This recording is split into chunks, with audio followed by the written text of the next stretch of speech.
So,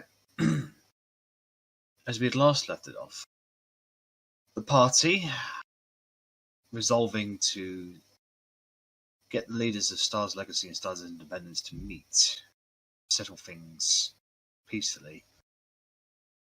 You went to go and see the leaders, knowing that the New Order was moving against you. You ran into Gilderoy. You met Gilderoy and convinced him to come with you. At the same time, you also ran into Arano, who was acting a little bit differently, but you overlooked it for now. And Arano suggested that there is a hidden alcove in the forest that they can meet away from prying eyes after being told that people were watching him. You cautiously agreed to go with him, bringing Gilderoy with you, and when you got to the alcove, Arano made things very difficult for Gilderoy, which resulted in Gilderoy declaring war on Stars Independence. And it was at that point that the New Order's hand was revealed, and that Arano, or at least who you've been talking to for the last hour or so, was in fact a doppelganger. Combat ensued. Gilderoy was turned invisible by Isaak and ran away. It was a bit of a dangerous battle, however, you came out on top. And with keen perceptions and stealth, you were able to avoid 2 further ambushes on your way back to Stars Independence. And upon arriving there, did you realise that there was smoke, that there was the signs of skirmish, and that looking around the streets from the outskirts, you could see that the footmen of the New Order were walking the streets, and that there were no more guards in sight, and it had appeared that the New Order had won. In their distraction of yourself, and by getting a recording of Gilderoy declaring war, it seems that their plan had been put into full swing, and you had arrived back just a little bit too late.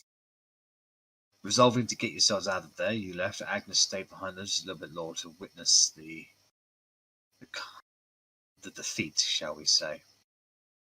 And especially overheard a couple of the New Order's footmen talking about how a dwarf had turned up, the leader of Stars Legacy, Gilderoy, and nearly foiled their plans, but thanks to some quick thinking by their boss, they were able to overcome it, and now the town was theirs. And with that, you guys flee to the outskirts of Stars Independence into the plains. Sparhawk gave his retainers the order to ride on to New Uranium to pass the message of what had happened here. And that was where we had left it off. So, Bark certainly looks scathing and seething, but he seems he's keeping a lid on it for now. What are the rest of you thinking? What do you want to do? I hate these guys, and my first thought is just to turn tail and get out of here. However, what I did learn eventually, it took me a long time of my life, is that bullies don't leave you alone until you make them. I think if we run from these guys now, we're going to be running from these guys for the rest of our lives. Hi, Peter. Jump in whenever. We've already started. Sorry about that. I've just gone through the opening, that's all. Yeah, no worries.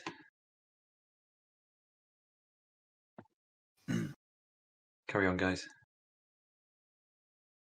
I can't leave. I can't leave him here. I broke it and we have to fix it. I have to fix it.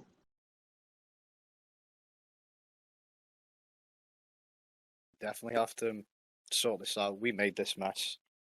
There's no way I'm turning my back on these people. I think at the very least we can get to this dwarf and try and save him. Emron, Agnes, do you have anything to say? But are we strong enough to take them on now? I mean, we're all pretty tapped out.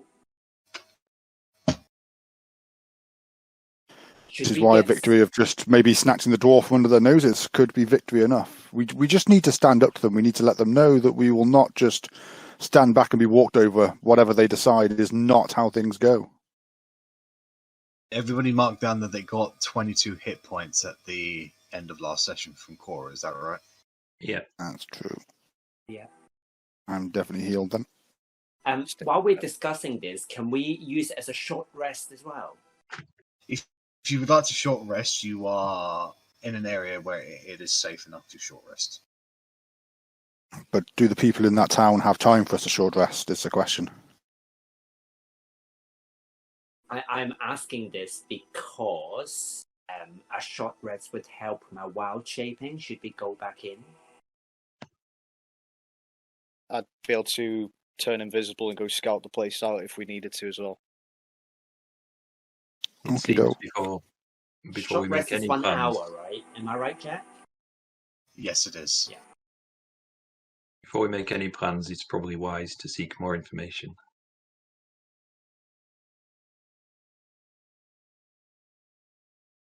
Agnes, do you have anything to say? I'm skeptical as a character. I don't want to go in there and face, the people, because I know what that guy's capable of. I'm skeptical that we would do any good, and she's bloody petrified, so she's against it for the moment. She could be persuaded to help, but she's so skeptical and she's petrified of what did happen in case that happens again. But it already is happening again, but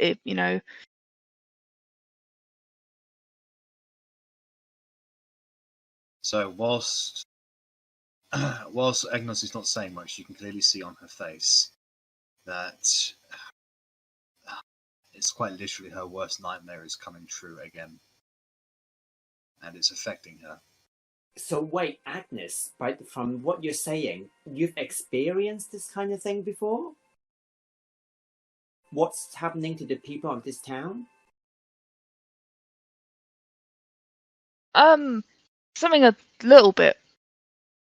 I don't know if I should say a little bit worse happened before, but they basically just burnt down the whole village that we were in and just killed everyone.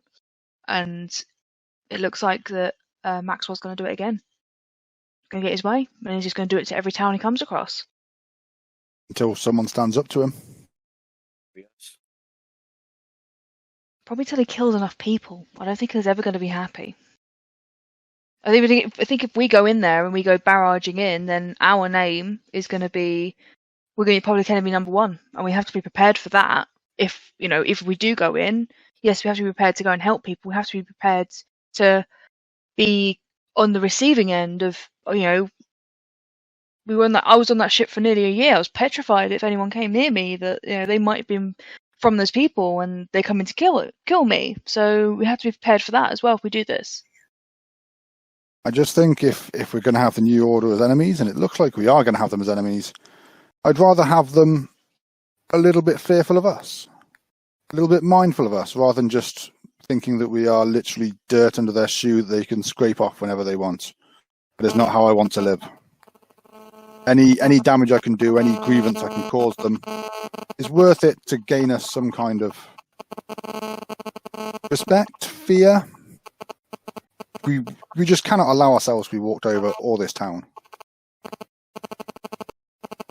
We might have the element of surprise a little bit as well. They probably think that their trap has got rid of us, so if we act soon, we might be at a little bit of an advantage. Also very true. Okay, so if we were to act soon, what does that entail? What's the plan? I mean, the town's obviously up in chaos at the moment. It's possible there'll be people looking out for us specifically. But I'd say we just walk down to the river. And if anyone stops us, we can deal with it as and when. It's possible they'll be too busy dealing with their own problems and dealing with the two rival sides that we won't even be noticed as we walk in. So we just walk right in like normal. That sounds like a plan to me. If anyone stops us, we can deal with them Everybody as and when. hears the clanking of metal, like a loud thump noise, coming from a small cluster of trees maybe about 100 feet to the north of you. God damn it! Are people following us again?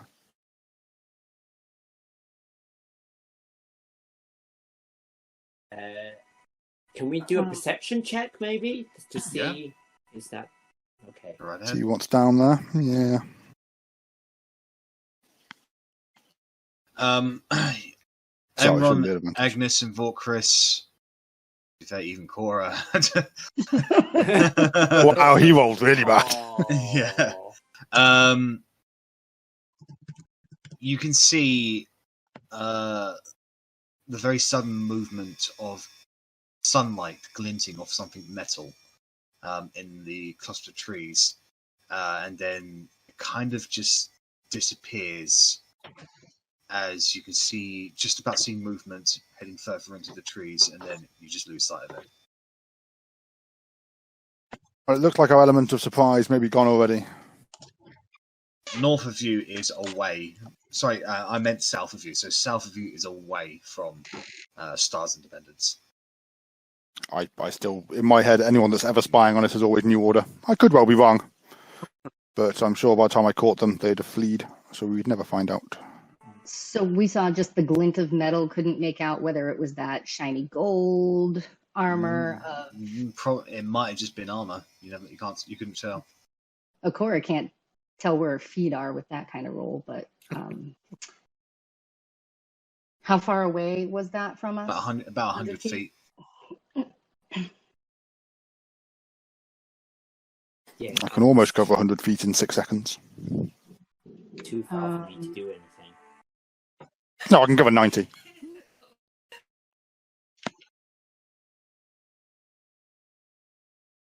What do you guys want to do?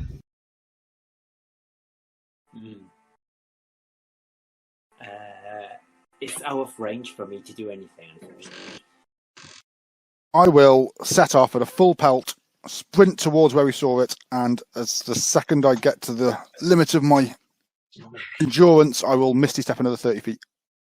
Okay. It should take me about 90 feet. All right, so and you just get just to the outskirts of the trees. Go ahead and make a perception check, please. Oh, I rolled well. It's some kind of miracle.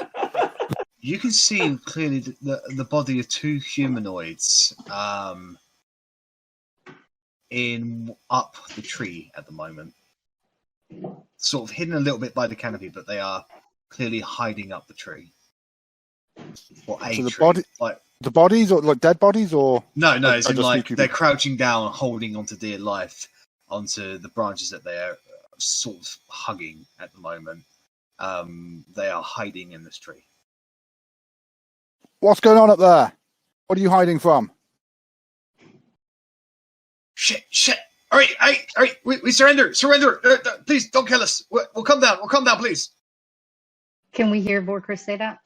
I'll just like wave over to the rest of the party Okay. and just like Yeah, signal them over. make my way over. Cora's gonna. Start heading over, yeah. You slowly see these two individuals like meekly climb down from this tree. You recognize them somewhat. One of them is very clearly a guard from Star's Legacy, with his silver armor.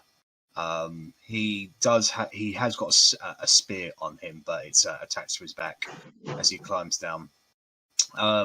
The other guy is more akin to the equipment of the guards of Stars Independence. He's got a wide-brimmed farmer's hat and a massive grey beard. Looks like he's in his early 70s or something, but he's armed with a sickle and a sling, and once he gets a little bit closer, Sparhawk would certainly recognise him as one of the guards that has definitely jeered him in the past. I was actually going to say, was bedfellows. the other side one that's jeered me by any chance? No, this one's kind of just kept his tongue silent mostly, but you do recognise his face as one of the ones that was on the bridge. What an odd couple you two make. What's going on here then? Who are you? They look at each other, and the old one goes, "Are you Are you not part of that group? You're not gonna take us in? No, we want to get in that town and try and find out what the fuck's going on. Oh, We just saw some thank metal over here. Thought you were Oh, spying on us, thanks. which we don't take too kindly to. No, we were hiding from you. We thought you were part of that order. What's brave guards of the legacy and independence doing hiding from anything? Surely you should be trying to defend your cities. Cities is a bit of a stone's throw, young man. The village is at best, but no, well, Holmes, how about that? my name's Edward. He's Roger.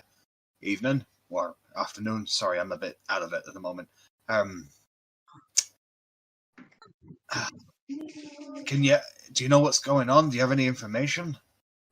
We were just caught completely by surprise. I mean, at one moment we were geared up to attack each other, and the next thing we know, these people in the hood start turning up. How'd you two manage to find each other and be okay with that? Because everything we have seen so far has been your side hating the other side. Why are you two together? Well, truth be told, we got, and Roger's speaking around, he says, we got the order from Gilderoy that we were declaring war. And when at the same time, those on the independent side heard that, Ed was like, yeah, we heard that. And then, then Gilderoy turned up. He stood on the bridge and said that it was all fabricated, that this group was trying to get us to fight each other.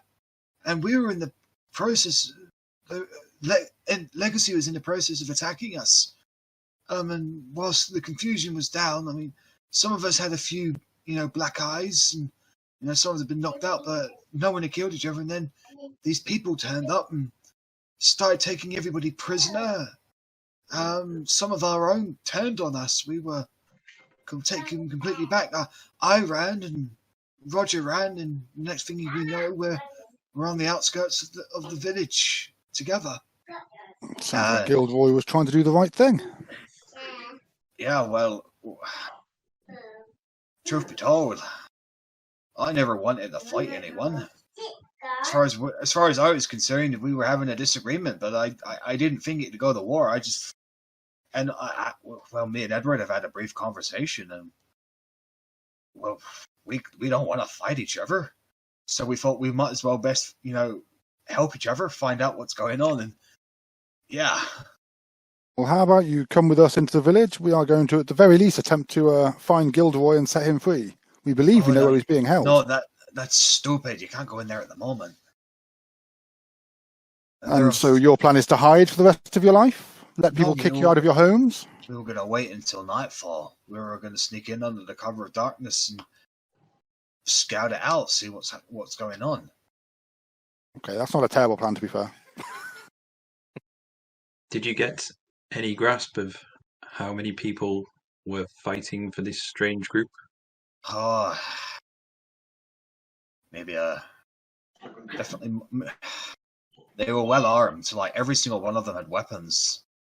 I thought, I didn't know that we had forged that many on our side, to be honest. But some big rumors have been going around that our weapons have been stolen recently.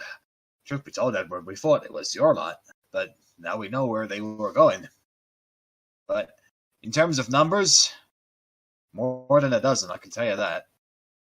We weren't armed. We had spears, but there was only a handful of us, and some of us were knocked unconscious because of the fighting with the independents lot. And then they turned up with their arrows and their swords, and we were just taken completely by surprise. As far as I can tell, most of us were captured, more than outright killed. And that's when I hijacked out of there. Any idea where they may have herded these captives? Well, considering there's a fair amount of them. This side of the river or the other legacy side? Probably this side of the river. It's more spacious, shall we say. Where did these strange people, as you're calling them, as we're calling them, come from? Did they come from inside the building? Well, Did they came from inside the buildings on both sides of the river. Like I said, some of the guards, they threw off their armor and turned on us. And even Roger at this point speaks up and he says, even that half-orc bartender was there with weapons. He beat a few. I saw him beat one of my mates down. Actually, I thought he was one of the decent sort. That bartender, is he the bartender from Mead's? Yeah, Mead. That's the one. He knew it. Yeah, that's his name, Mead. Funny enough, that's where Arano went. That's where Arano went just before a meeting, but unfortunately it wasn't really Arano. What? Arano and Gilderoy were having a meeting supposedly to get peace and arrange some sort of peace treaty between your two sides.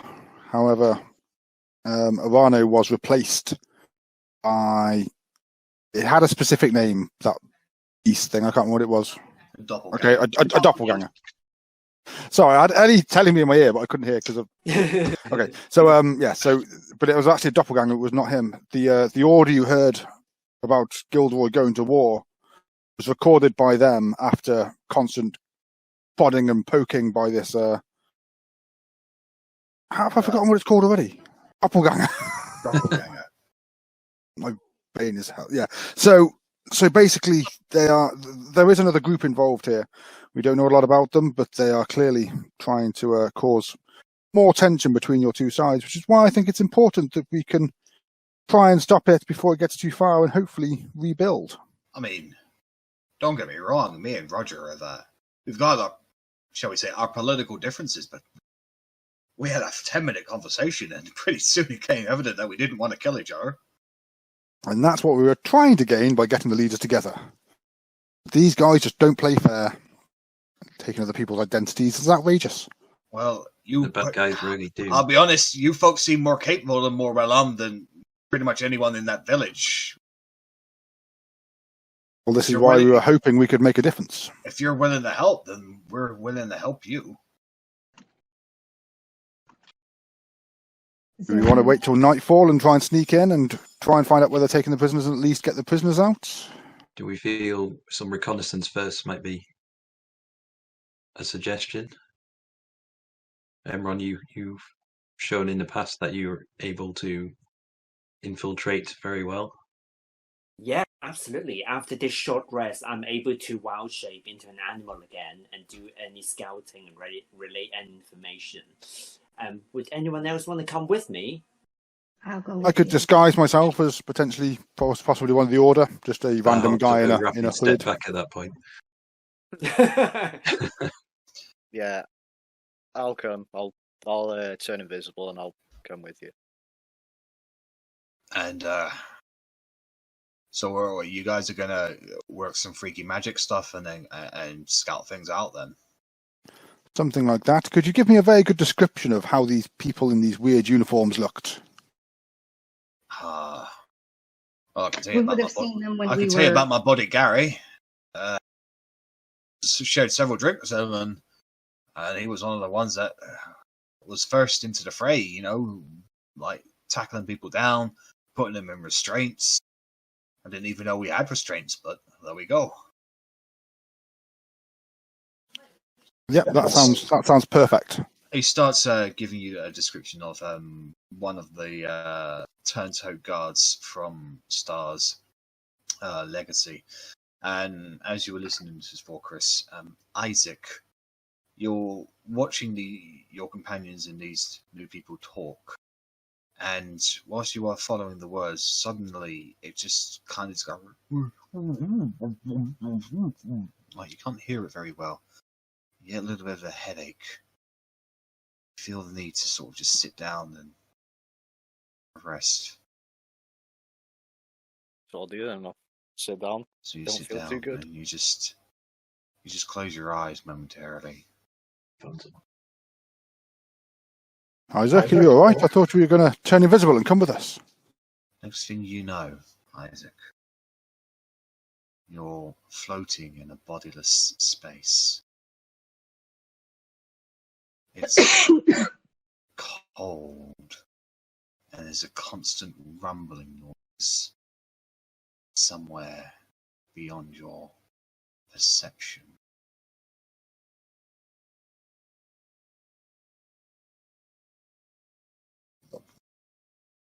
I try shout out to see if anybody can hear me or anything.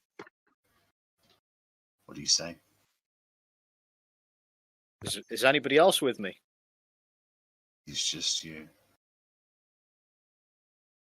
No answer off anybody. No.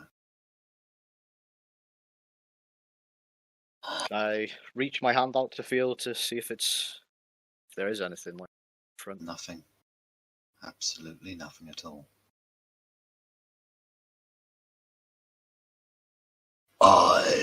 Isaak. Yeah.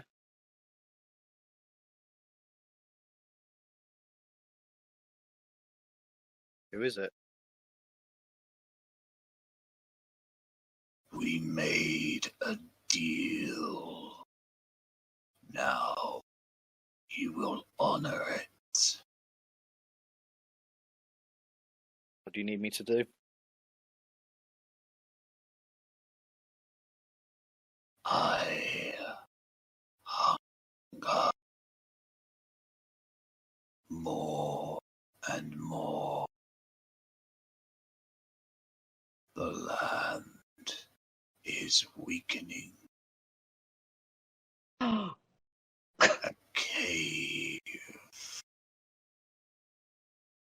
Cave? So go there, and you will be rewarded.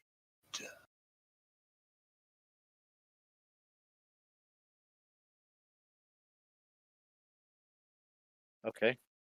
Can do that.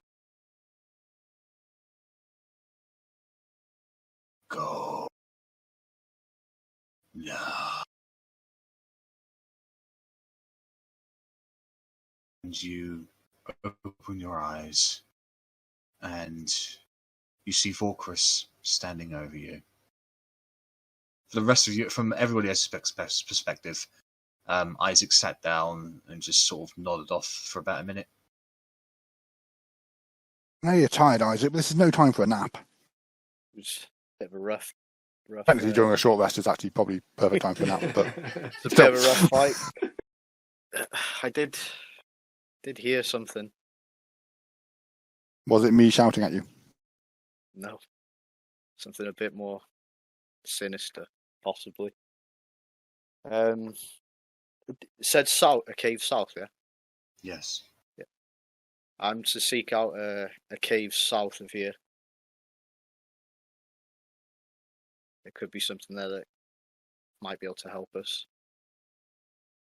Do you know how far south? I mean, this is a big place. Have we got time to go now, or is this after we free some prisoners kind of job? He didn't specify, did he, that? He said now. Now, yeah, no, how far away it was. He did not specify how far away it was. No, I didn't say how far. But I need to go now. How loud is this conversation? Can everybody else hear it? I don't know, Isaak. Yeah, I'd be making it aware to everyone. Okay, so Cora's gonna say, who was talking to you? Suppose a friend. Do friends often talk to you while you're asleep?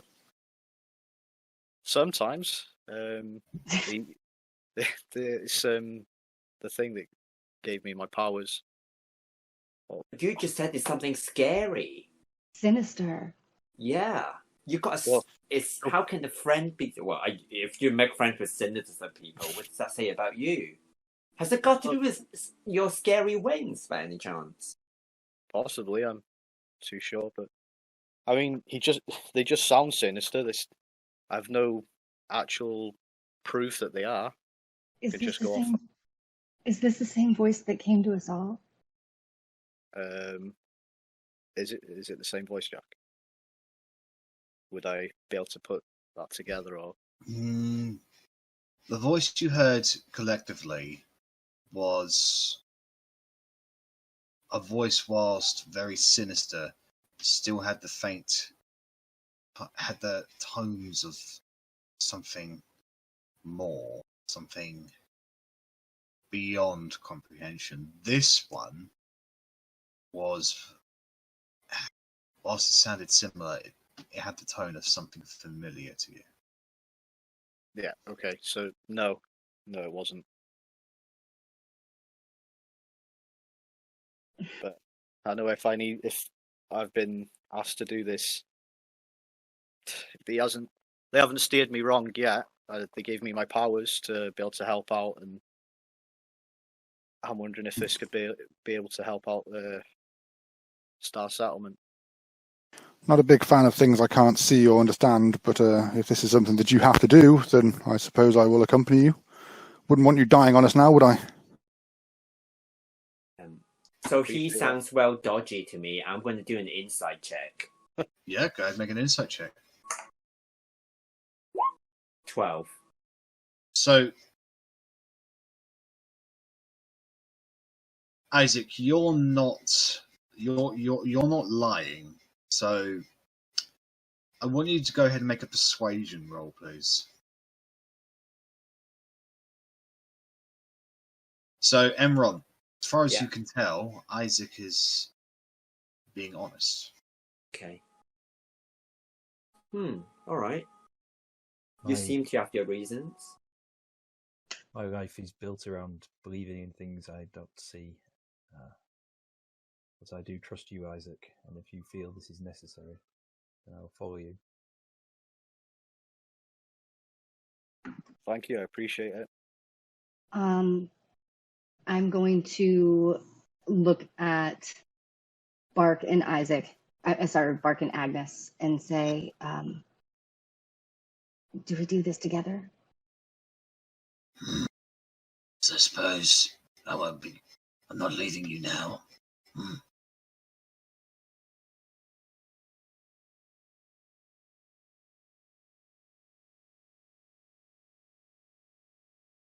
Agnes? I'm just not sure on the timing. What time is it now? Yeah. It's close to maybe, like, it's definitely in the mid-afternoon at the moment. So will we have time to go then come back in time for our recon in the nighttime mission? You don't know. So I will look at Edward and Roger and say, do either of you two know of a cave south of here? No. As soon as I came here, I've stayed in Legacy. I've made a few, outgoings to the northern area to, take on some predators, but that was it. And everyone says, "Oh, yeah. No, I'm lumberjacking most of the time. I'm, not guarding. So sorry."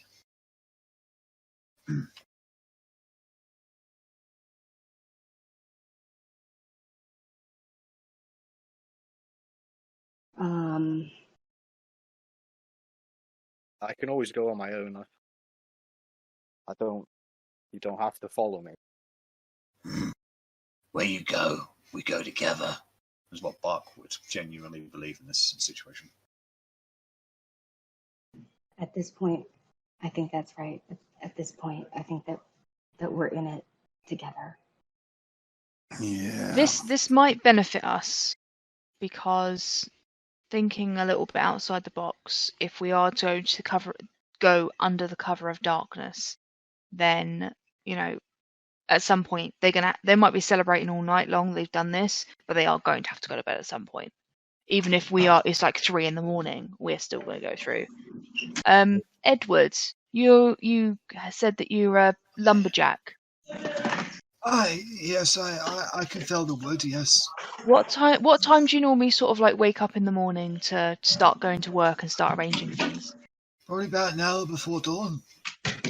And Roger, what time does your shift start? Like, if you are starting early in the morning and if you're going through the night, do you have like shift change and stuff like that? Well, as there is a significant lack of us, we often work 12-hour shifts.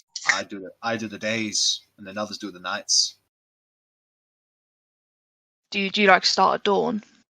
Yeah, crack of dawn, right up to the crack of evening, and then I get replaced. So in theory, based on 2 individuals, workers start from like 1 to 2 hours before dawn, and then the guards start dawnish. So we need to be, if we're doing this tonight, we've got to be in there before sort of midnight. Well, I'm sorry to burst your bubble, miss, but I'm fairly certain the civilians have been taken captive as well. But they've imposed.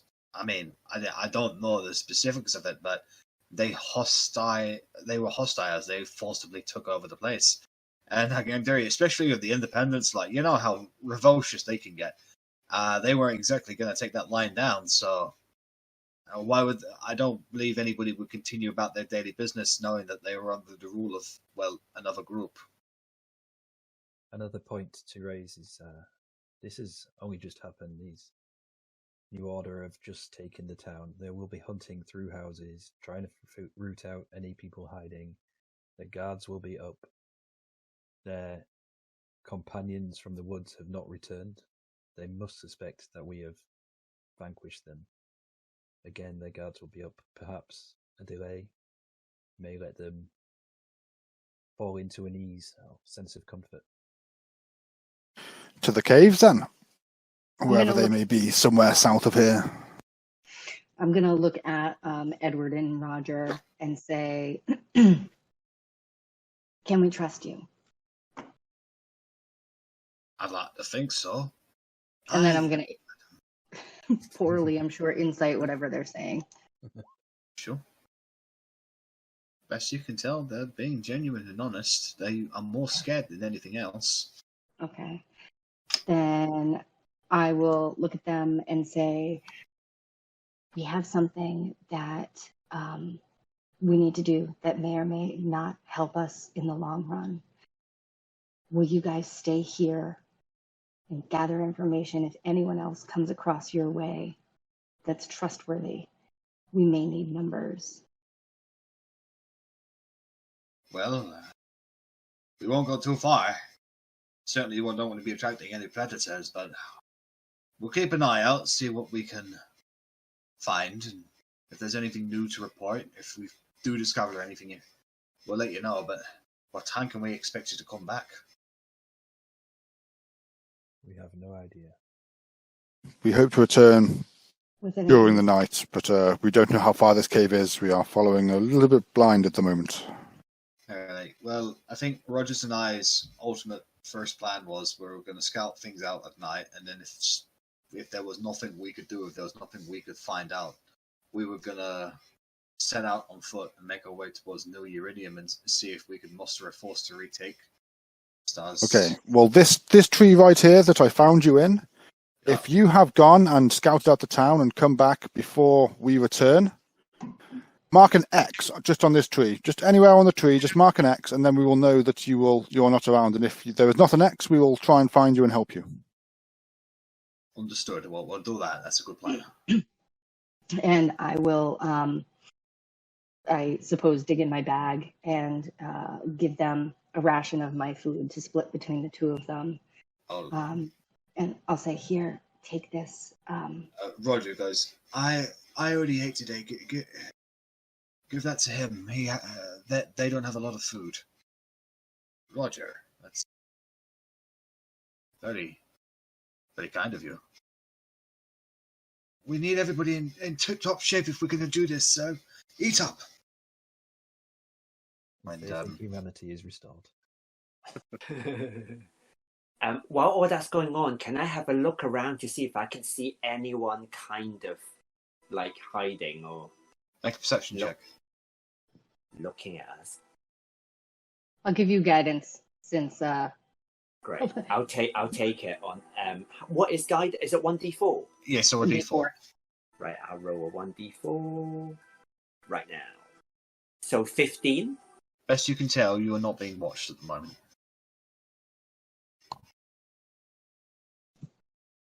I won't say anything.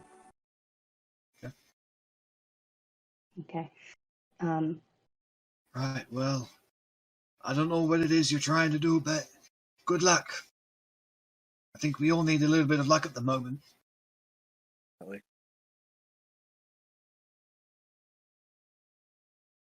Is there anything else you guys want to do, or do you want to make your way south? No, I think we'll head south unless anyone else has got any other plans. Okay. I'm just going to be Cora because this is my thing, and I'm going to take Edward's hand and I'm going to take Roger's hand, and I'm going to squeeze them both, and I'm going to say, keep what you just felt between the two of you alive. You're not as different as it may seem, and the only way out of this is together. And I will say, blessings of Bearvan be upon you. And then I'll head off. They both look blank-faced a little, like confused. And as you're walking away, they look at each other. And Edward says to Roger, "Don't you be getting any ideas, young lad. I was married for 20 years." Okay. So as we go, does that count? We had a short rest. No, not yet. Not yet. God damn it. I heard you roll the dice. How long was it? Like, was it, Yeah, if it was 45 that was minutes, about that was about half an hour of talking things, and yeah. I really think we need to head to these caves. If we get to the caves, maybe I can scout around inside under disguise while a short rest is had outside the caves, but I'd rather find them before we wait around here and waste some more time. Good idea. Let's do that. Yeah. So, the party begins making their way south. Looking for caves. I just saw Peter pick up his guitar and walk away with it. So, you proceed on, and eventually you come to a large clasp of forest, like mat, like dominates kind of like the horizon kind of forest, and then proceeding along into that, it's quiet. You can still, well, quiet in the sense that you're fairly certain no one can, like, no one's here. It's like, once again, this is probably an area or a location that has not been, well, explored before, touched by, feet of mankind. You continue on your ways, going for the trees. You see the odd rock here and there, the odd collection of trees that sort of wrap around with each other. The wind is a pleasant breeze in this location. It sways the canopies back and forth and gently shakes the trees. And that you don't see anything, you don't find anything. And you've been traveling for probably about half an hour. But it sure is beautiful. Can I do a nature check for any new herbs or anything? Yeah, of course, go ahead. I would like to get in on that too. I would be on the lookout. I'll just forget that I'm after herbs. Yeah, I've actually got my herbs. I just need 10 minutes alone without you guys hassling me, and I can actually have my friend. But no, I don't get 10 minutes to myself. Oh, Cora, well done. Enron, you're just so, like, the stress of the day is getting to you, and you sort of lose your focus on all this. However, Cora, you find a sort of peace and tranquility in just looking for herbs as you walk along.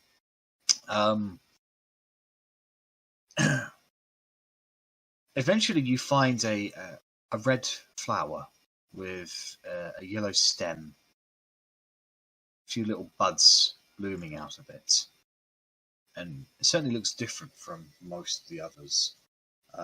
You bend down and sort of just give it a sniff, and it has quite a pleasant aroma, actually. Is that a red flower with a yellow stem you just said, Jack? Sorry. Yeah. I think we've already found one of them. I believe Is you that the found same one? a blue flower with a red stem. I've got red petal flower with yellow stem, and that was when it was again Cora rolled really high on the investigation. This one cures diseases when mixed with water. Yeah, so it's the same one. Yeah. Okay, great. I would like to harvest as much of that as I can. All right. With that natural 20, you'll be able to get enough on your walking for effectively free. What's the free collections of tea, shall we say? Nice. Effectively, free helpings of paracetamol, or something like that. Something that like helps take, or Lemsip even, like 3 satchels of Lemsip. If you ground it down, basically. Continuing onwards. Eventually, the wind stops. The animal noises stop. But you're still in a location where it's serene and beautiful. But beyond that, you cannot hear anything which is eerily loud, as in like you hear nothing at all. It's one of like the loudest things that you do actually notice. Odd, isn't it? Can I roll a perception check? Is that? Yeah, of course.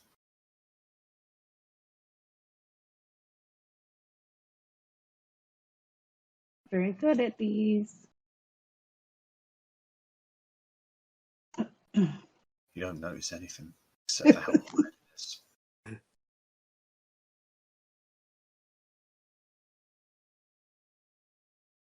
Isaac, it's almost like you have an internal compass now. You feel like you know the way. Something's calling. Do you answer the call? Yeah, definitely. I'll just let everyone know. Just think it's this way. I don't know how. I just can feel it. Okay. So, you proceed onwards, following the path that Isaac feels is the correct one. Eventually, the trees get thicker, the canopy gets larger, and not a whole lot of natural light is able to make their way into this area of the forest.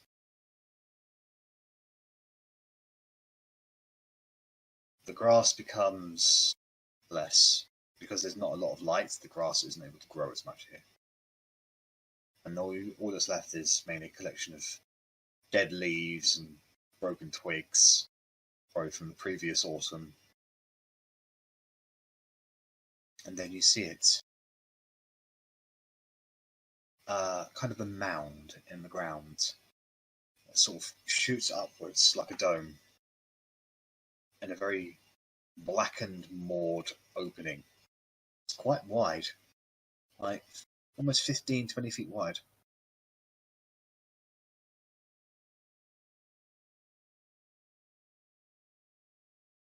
What do you want to do? I think that's where we need to go. Okay. You want us to go in there? That was creepy as hell. Didn't know what it'd look like. I'm gonna light a torch before we go in. So, You proceed onwards, descending into the maw of this cave. It goes on for about 30 feet, and then it opens up into a very large cavern-like area.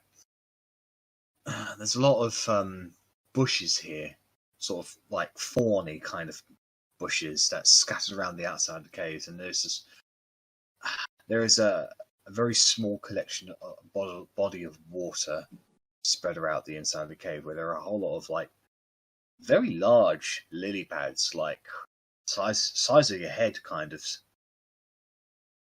size. It is it's cold in here.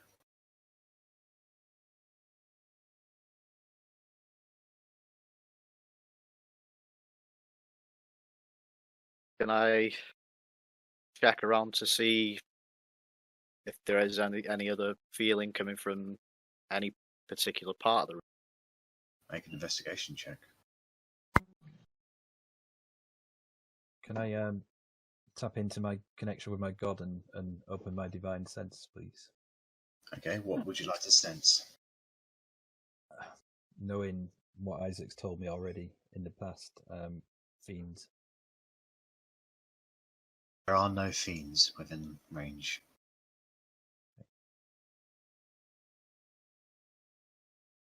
Isaak, looking around, there's nothing about this cave that strikes you out of the ordinary. It just looks like a very natural cave. The water looks creepy as shit. I mean, it's the light from Sparhawk's torch is sends like just the flickering echoes of light bouncing around this cave, and then when it sort of reflects off of the water, you notice that it's just insanely still, like no ripples whatsoever, perfectly still water. Could I pick up a stone, possibly from nearby or something, and just chuck it into the water to... Small little, and there's a little sort of wave that goes from where it started.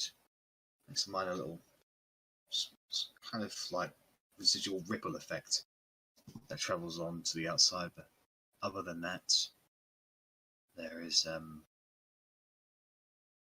nothing else that happens.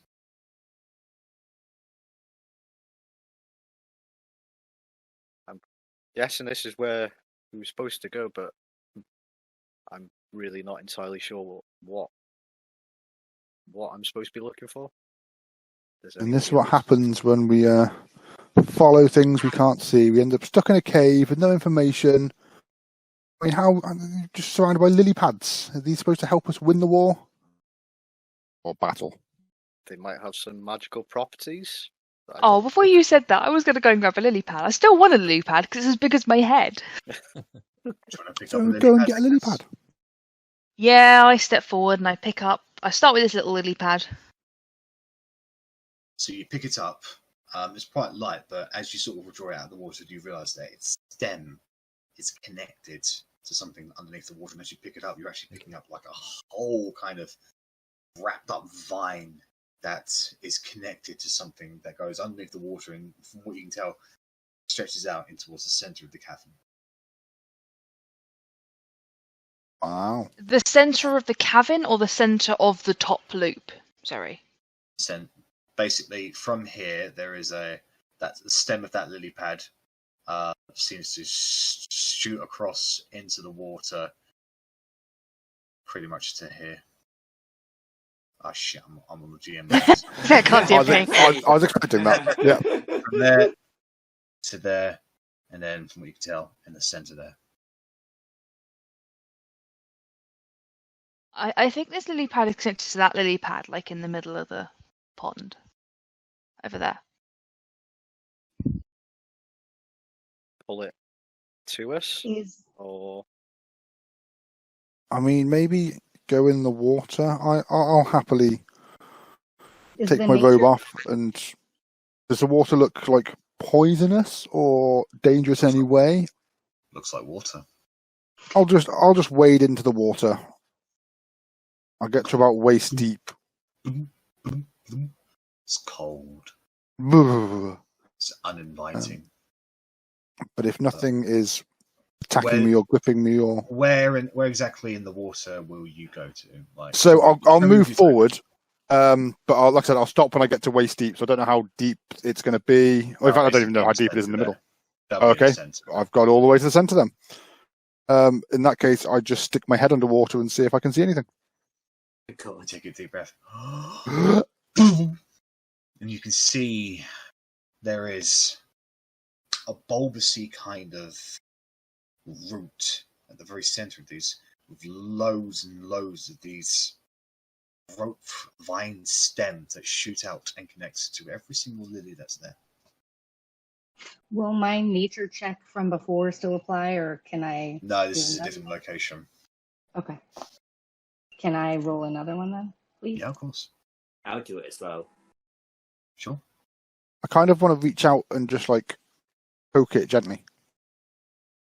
So Emron and Cora, with the limited information that you have, best you can tell that these lily pads, this cave, it's kind of like a hive. Like they're all connected to each other some way that you can't see or know at the moment. Or Chris, you reach out and touch this bulbousy thing. Your finger disappears into it. Feels squishy. You withdraw it, and there's a little bit of black goo on your finger. You come out from underneath the floor. Seems to have happened. I would move away and try and like rinse my finger off in the water as I walk back. It doesn't rinse off. Yeah, damn it. I will get my robes and try and wipe it off. It doesn't wipe off. What is that on your finger? That's this black mark. Now that you have a proper look at it and closer to the lights, you can tell that it's not goo or anything like that. It's something similar to ink, maybe.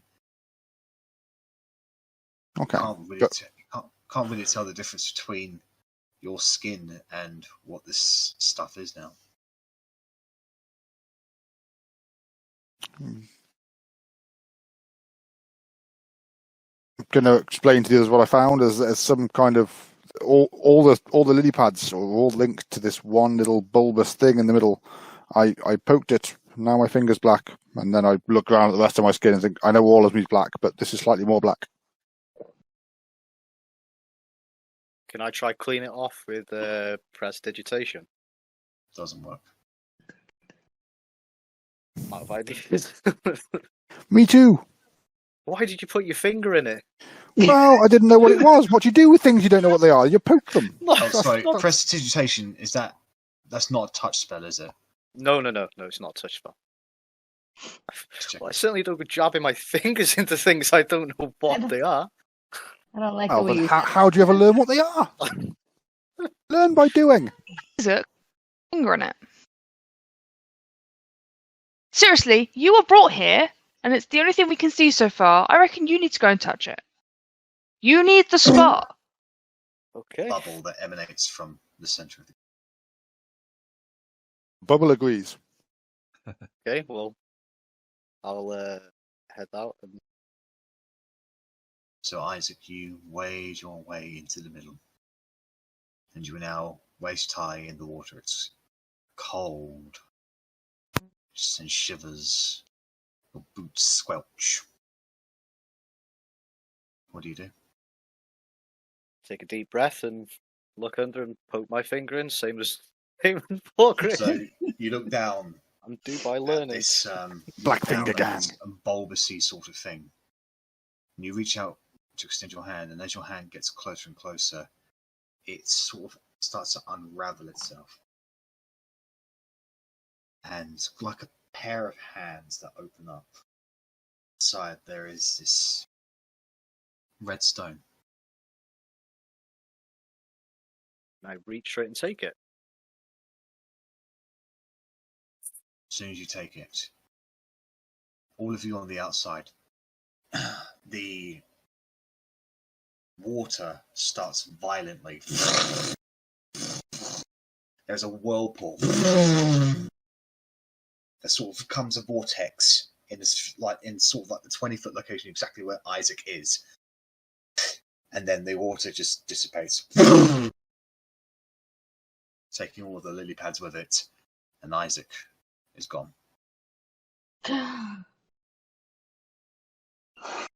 Did it Oh, rip the lily pad out of my hand? Yeah. Like you weren't. It was just very sudden. It was like it's gone. Like you still got basically where you were holding on to the lily pads. You still have the bits of the leaf of the lily pad where it was literally just yanked and snapped from your fingers. We can still see the water is still there. The water is gone. It's now it's a dry cave now. Okay, so I would start yelling for Isaak and moving towards the center to see if there was anything I could see. You see a dead plant that had loads and loads of stems connected to those lily pads, but now it's now dead.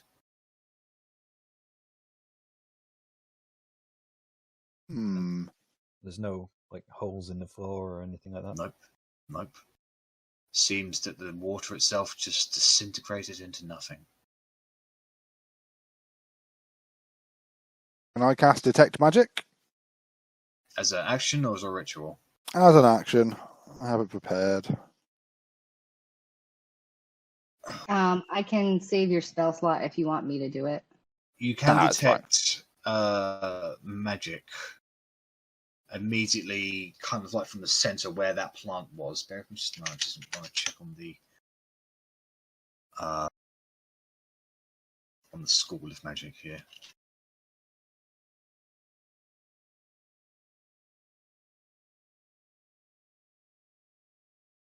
It has the brief but undeniable traces of conjuration magic. I can detect conjuration magic, which is weird because he wasn't conjured here, he was deconjured from here. But I imagine it's the same branch of magic. But He's been I somewhere else. cannot see a way of following him. I'll yell out, Isaac's deity or Isaac's thing, whatever the hell he follows. What have you done with him? There's no response. Yeah, I didn't think that was going to work. Can I cast light on the back wall? The light shows up. You can see the rock, the thorny kind of bushes. Nothing strikes out to you. There's no plant life left that I could try and talk to. Only the thorns are left. Isaak, as the party is contemplating what's happened, you feel yourself wet, falling, and then you come to a stop, and then next thing you know, you're in that same location that you always dream of, but now you can physically feel yourself there.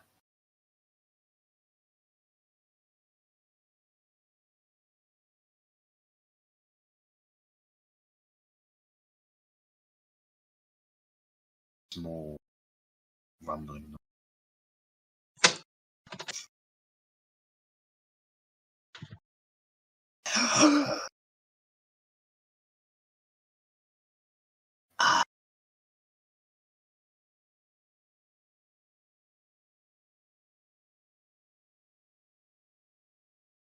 I've been waiting for you. You know, what do you need from me? I hunger so very, very much. For what? dream.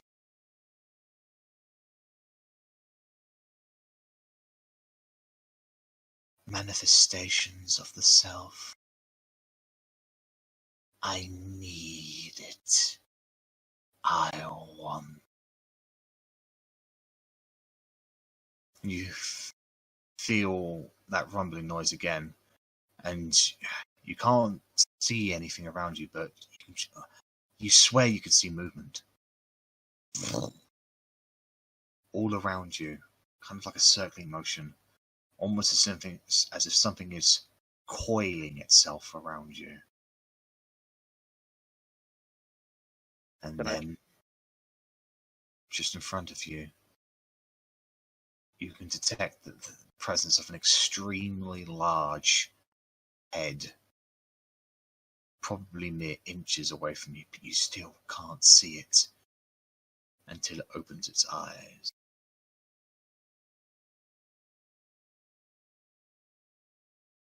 We made a deal, Isaak.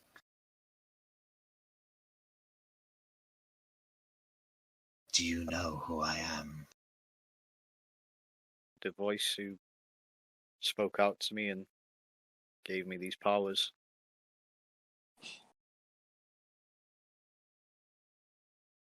You asked for someone else. They did not answer, but I could see something. I could see us building something. And I presented my terms to you and you agreed to them. And now those terms must come to fruition. You agreed to feed me. You agreed to get those dreams for me. The people of the old world are protected by ancient magics, and I have starved and starved and starved. But now that people come here, I am allowed to eat again. And you will be my waiter for my meal.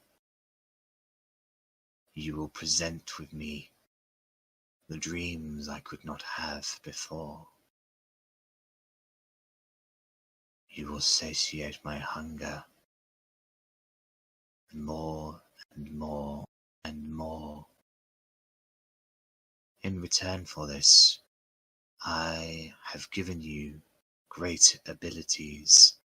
I will continue to teach you even greater abilities. But I need some very specific dreams. If you agree to get me the dreams of these individuals, I will gift you with something. Do you agree to this? Just as you agreed before. What happened to the individuals? You they do be not harmed? need to know.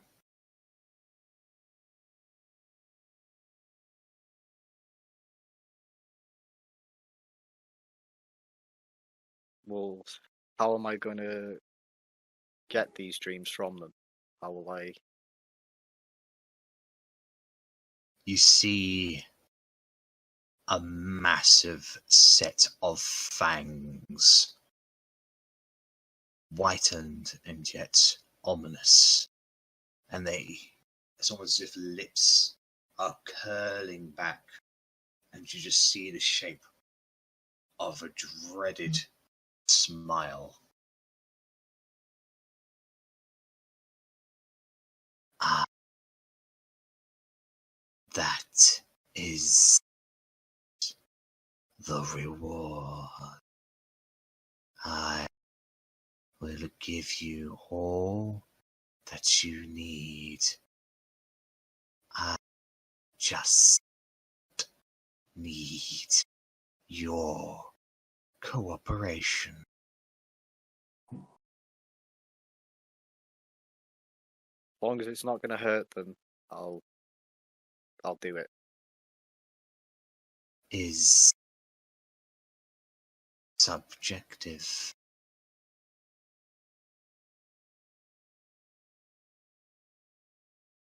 You did not care about hurting others when you agreed to my pact. Why would I believe that you care now?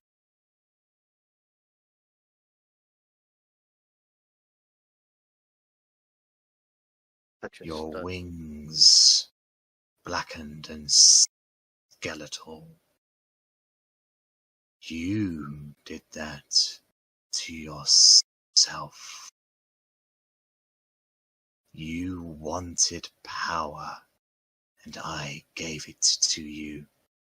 You knew what the cost was, and you still paid it.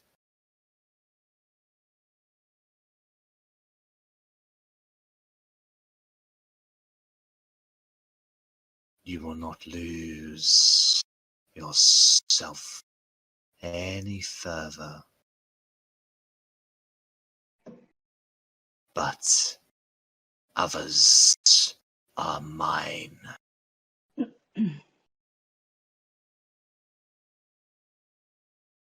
You leave my friends out of it, and I'll do it.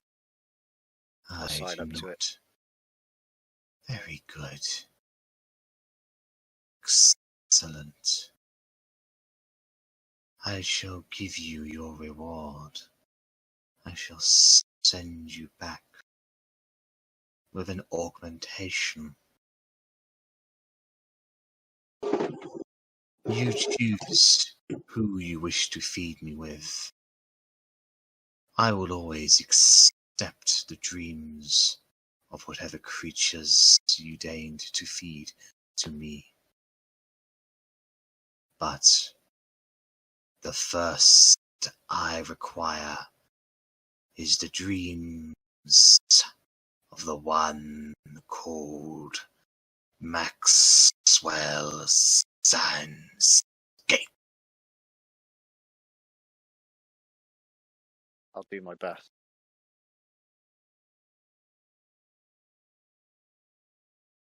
Know that the night serpent has favor for you. You feel your body being shot away through the darkness.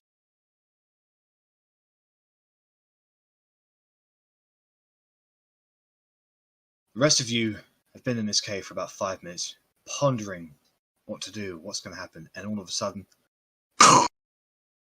Isaak literally appears in the same space he was.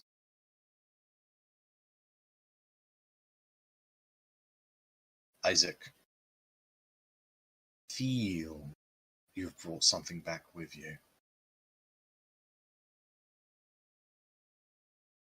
I'm going to put something in your journal. Okay. Where did you go? What the hell happened? You just vanished. And where's all the water? What's that about? Someone wants to kidnap you. Why would it steal all the water from this cave too? I'm going to start checking Isaak over and make sure he's not hurt. And Isaak, are you Sparhawk, okay? He looks cold, actually. His body kind of looks like it's been dead for about 10 minutes. 5-10 I'm minutes. going to take off my cloak and wrap him up in it and start to... You can't see me. I'm going to start to rub him to try and keep him warm. Sparhawk puts his hand on Isaac's shoulder and looks him in the eye and says, "Are you okay? Are you Been Isaac?" better. Yeah, I've been better, that's for sure.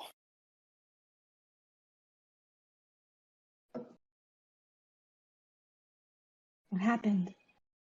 Well, I've got something that might be able to help us.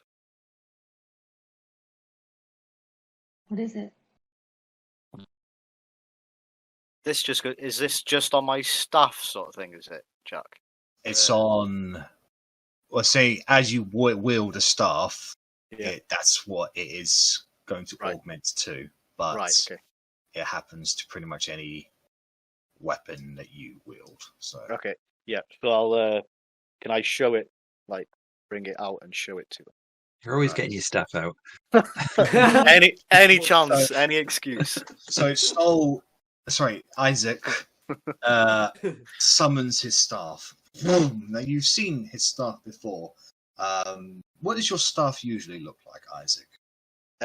Like a black twisted piece of wood.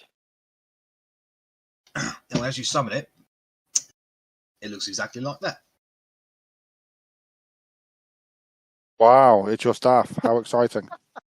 You mean that the new thing that you've got to help us is the same thing you've had all along? This Hold just on. does not make sense to me. Yeah. Isaac, what happened to you? Did you take brain damage in that wherever you went? Well, this God's is why you sake. don't go poking your Come all the finger way into for a things. cave so you can show us your staff. I've just figured out what I've done wrong. I need to spend some time attuning to this thing. Ah. Emron's Did- gonna I believe- just walk away out of the, you know. just Did you walking miss away. the little line on the sheet? I did. It's bolded out to make sure that you read it. But There's so much. I was like, oh my god, there's so much to read. there's everything on the sheet is regular except that one line Yeah. that is bolded that says required attunement by such and such. I'll just fake it. Yeah, I don't know what you're talking about. Looks totally different. Looks stronger. Style it out. Okay. Is all the water still gone from this cave? Yes, it has. However, Maybe this would be a good place to Isaac is still rest. ridiculously wet, like he's been submerged for a long time. I mean, I can attack you with firebolts, but that's about the only drying ability I have. And I don't think that's the best thing to do. I was looking at exactly the same thing. I mean, I've got Mage Hand. I could just, like, waft you with Mage Hand. Yeah, That might Mage help. Hand, pat you dry. I've got Burning Hand, but unfortunately I didn't practice it this morning, so I can't do it. But again, that's probably not the best thing to dry you off. Yeah, definitely. I'll be all right. Just But perhaps if you need to attune to things and other people needed rests, perhaps we should rest here before heading back. And what time are we up to now, Jack? It's been probably about nearly an hour since you left Roger, and I think I've forgotten his other bloody name. Edward. Edward. Yeah, Roger and Edward. Edward. That's the one. Yeah, Roger. And I'm so sorry that I assumed it was Edgar. Edward. Never. I'd have murdered him on the spot. My Shall we friends take know a that short name. rest? Are we happy to just rest here for a while? Wouldn't mind Yeah, I making- mean it's making dry. a It's, campfire or something. Well, you're dry. I'm not. Wouldn't mind making Well, a I campfire mean- to get warm. do So- the thistles at the back look burnable? Yeah, they do. Yeah, Sparhawk still has his torch, right? We can light something on fire. Yeah, Yeah, it'd still be lit. Just so you're aware that an uncontrolled fire creates smoke in a cave. This is also Ah, true. you die. Maybe have the fire at the entrance to the cave, and then hopefully the warmth will come in, but the smoke won't. And you can sit around the fire outside and dry off. It would I probably mean, I be could drier just pick at the you up and entrance hold as you well. like a baby, wrap you up. Mama. All right. Well, I'd say it's not going to be too difficult for you to basically just like get the preparations that you need to sit down and begin short resting. Can I take the role I had from when I thought we were short resting before? Oh, you did the hit Yeah, dice. sure, go ahead. I Yeah, did, sure, go yeah. ahead. Go ahead. Thank you. And It was I a will max. use Arcane Recovery. So had because your name's Solist on your thing. Is So it? that's the first thing I see. So There you it's go. Isaac. There you go. I'll change it now. Isaac, you see at the end of the hour this incorporeal energy that you feel connected to, you have attuned to it. You are aware of its existence, and should you so wish, you can give it form. However, before you do that, is there anything you guys want to roleplay during your short rest? Fussing like a mother hen over Isaac. No, I want to thank Cora for the words that she said to Edward and the other guard thing. Edward and Roger. I think that's how we mend any of these fences. We just find little connections between anyone there. It was sensible that you put an emphasis on that before we left. Agreed. Thank you.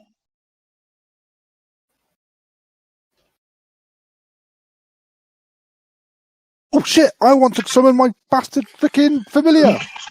Wait, It's short resting. You've It's only a 10-minute ritual.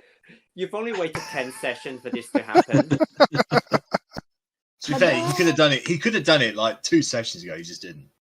Because we were dashing into the city, and apparently that was into the village. not And a it was city. far more important. Far not more a important than me city. getting my only friend in the world.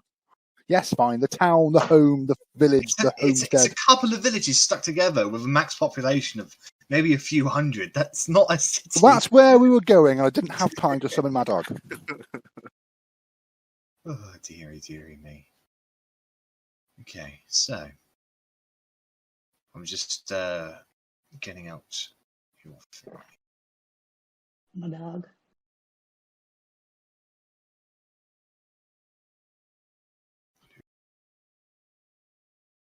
So at the end of those 1 hour, you will summon. Was it ritual? It's only a 10 minutes to do a ritual on top of the thing. So yeah. So then you don't need to even expend the spell slots to do it. It's literally just at any point you could have just spent 10 minutes to sit down and summon it without. I haven't had 10 minutes since I got the herbs. It's been a busy day. And starting wars and shit, Yeah. However, you finished the ritual. Some sparkly conjuration magic appears just beside you, and on your shoulder appears a pseudo dragon.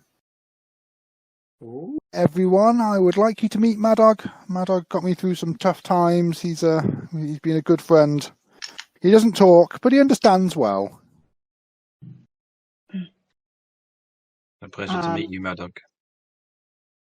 I will be absolutely smitten with this animal.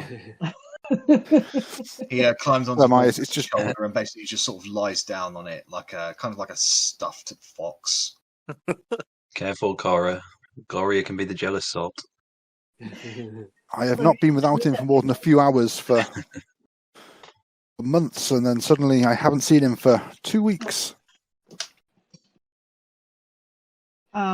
Also, I forgot, I would have wanted to ask Isaac a little more about his patron coming back from, Neverspace or wherever that was. And Sure. Vorkos, just so you know, you can control Mad Dog now. Yay! I'm assuming he doesn't have 7 hit points. It's not just 1 hit point there. I'm just checking. I just went off the pseudo dragon stats. Oh, okay. But I thought all the familiars only had 1 I think. slot. Hold on. Find familiar.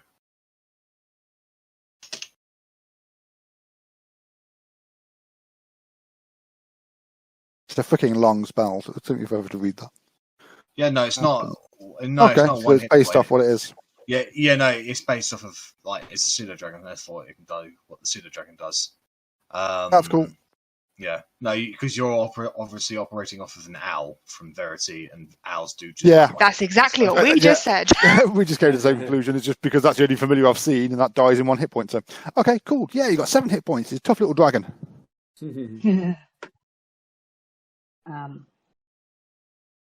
So at this point, Isaac would have attuned to his staff and figured out what it does. Yes. So Cora will walk over to Isaac and say, now that you've attuned to this, how is this going to help us? I suppose it's supposed to do more damage, and I think I can put people to sleep with it. Do you bring it out? Yeah, I'll show him. Okay. So you summon your staff again. Still the same regular staff, but you know that now there's something else you can do. So I can. Is it And what? there's Is it? It's a bonus action. You just Bonus, focus yeah. on it. You just Okay, focus on it for a little bit, and then the staff itself begins to shift form. It grows a little bit more. The base of the staff starts splitting off, spiraling around at each other, and the very ends of it become like serpent heads holding onto something like akin to a blue like gem. The top part of the staff spirals around even more and then shoots off into several different directions, all looking like serpentine heads, sort of reaching up towards the sky, and they are all also holding blue-like gems in place. Clearly magical. And this Isaac, Shiny. Isaac, I do not wish to pry, but these things generally have a price. Yeah, there was something that I was asked to do.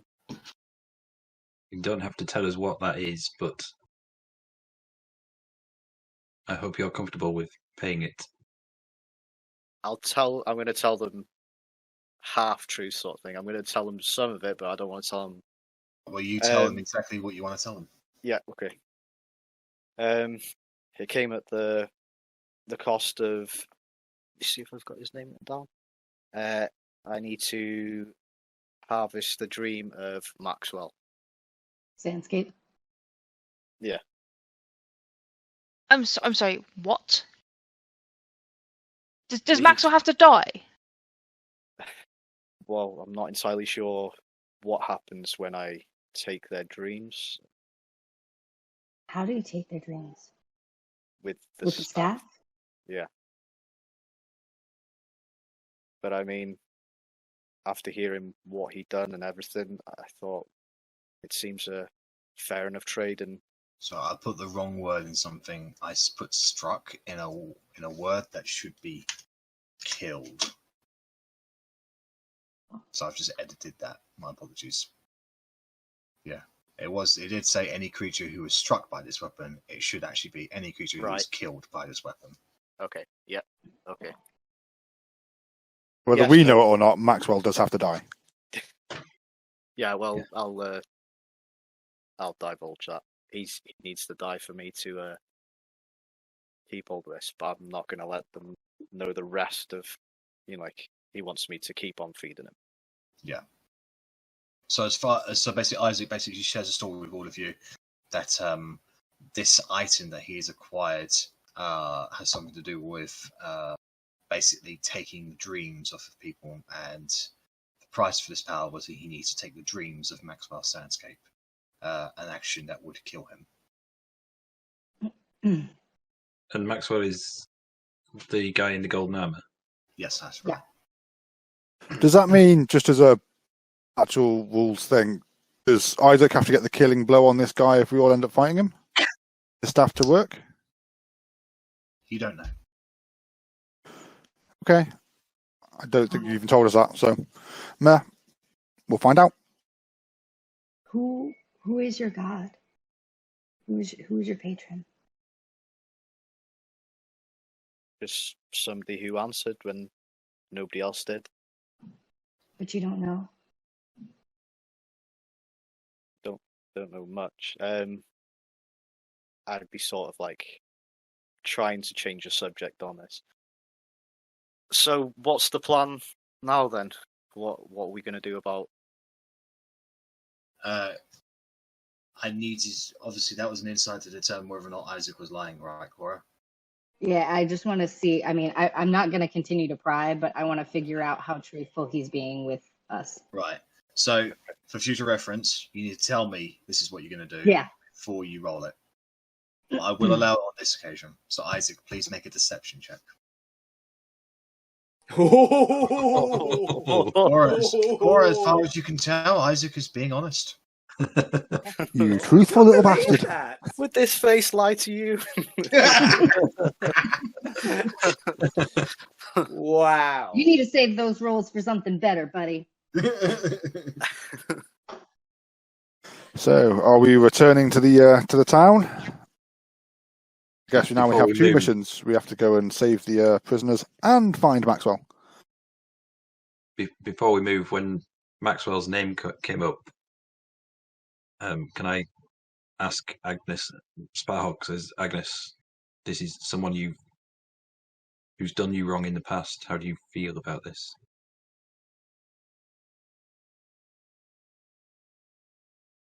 I don't think that death is good enough for this guy. But I'm not being funny. I still have nightmares about what happened. Isaak, do you fancy taking his dreams? I'll definitely take his dreams. Hopefully a bit more. Then the only thing that I can do to make myself feel better is knowing that he's going to suffer. Bit of a dark shadow kind of appears over Agnes's eyes as she says this. And normally she's very happy. Normally she's very social. Now you're seeing a cruel side of her, a darker side of her.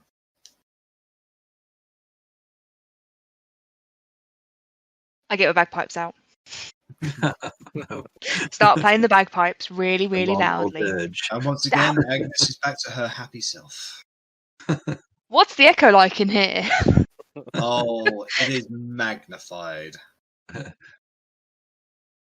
If it's magnified, I would probably stop pretty quickly because I don't want to give anyone else, let anyone else know that we're here. Yeah. No But I'd worries. do like a little blast on it and then like, oh shit. It echoes a little. Mad Dog is immediately going, sort of retreats inside. You're scaring him. Oh, poor thing. That's all right. I give him strokes and pets. He just runs up and down my arm. Is this payback for us having such a nightmare fucking cat? Yeah, now I've got an awesome pseudo dragon. This pseudo dragon doesn't go on the counter, but he's not allowed to. So, your hour, you have short rested. You've gotten back what you get on a short rest. What do you guys want to do? I want to go back to Roger and Edward. Yeah. Can we tell? We're in the woods, but can we tell how far off it is from getting dark? Proper dark. You've got probably another couple of hours of sunlight left.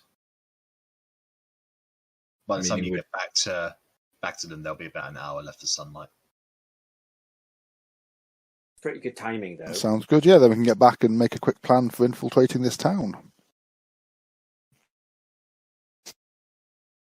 Let's do it. So, Onwards!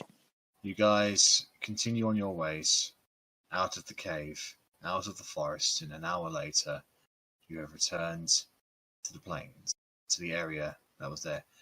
And you find Roger and Edward in the same cluster of trees that you left them in.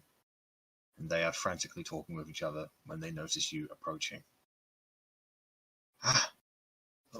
They sort of excitedly whisper of each other, and then they come out to meet you on the plains. Hey, guys. Well, how did it go? Did you find something useful? I mean, useful is probably an exaggeration, but his stick's a bit better.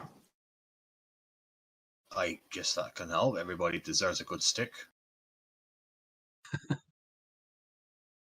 There's been an update. I'm not taking the piss. I've got a staff as well.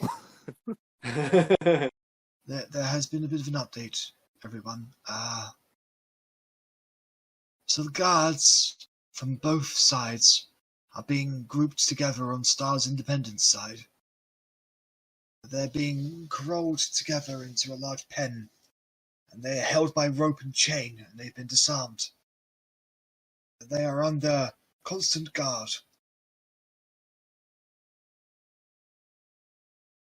Did you see how many guards?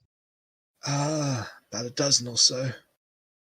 But the issue is there's Gilderoy and Arano. They're being held on Star's Legacy side, at the top of the Ballistae Tower. And there's a man on the bridge, and he's been calling, I think, for you guys for at least for the last hour. Well, there goes the element of surprise. What does this man look like? Yeah. He's got, he looks like he's seen the sun, and he has golden armor. Sandscape. And I'm glad that you're here, because he's saying he's going to kill Arano and Gilderoy if you don't come to him by sundown. Is he actually calling out that makes you think it was us? Just out of curiosity. He kept on saying, "Find the Black Dragonborn, find the half-orc in the hood, find the knight, find the Firbolg," and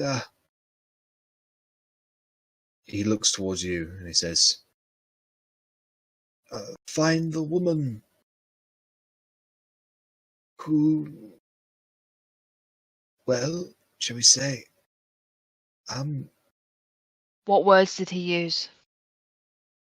find the mud rat." I am utterly offended. I am shocked. I am not on camera, but I am shocked. And, well, obviously I only know one Firbolg, and that is yourself, madam, and I only know one Black Dragonborn, that is yourself, sir, and I've only met one half-orc in a hood, and that is yourself, sir, and I've only met one knight, and that is yourself, sir. I didn't think you were a mud rat, madam. This reveals a weakness. Emron. Yes. He does not know of you.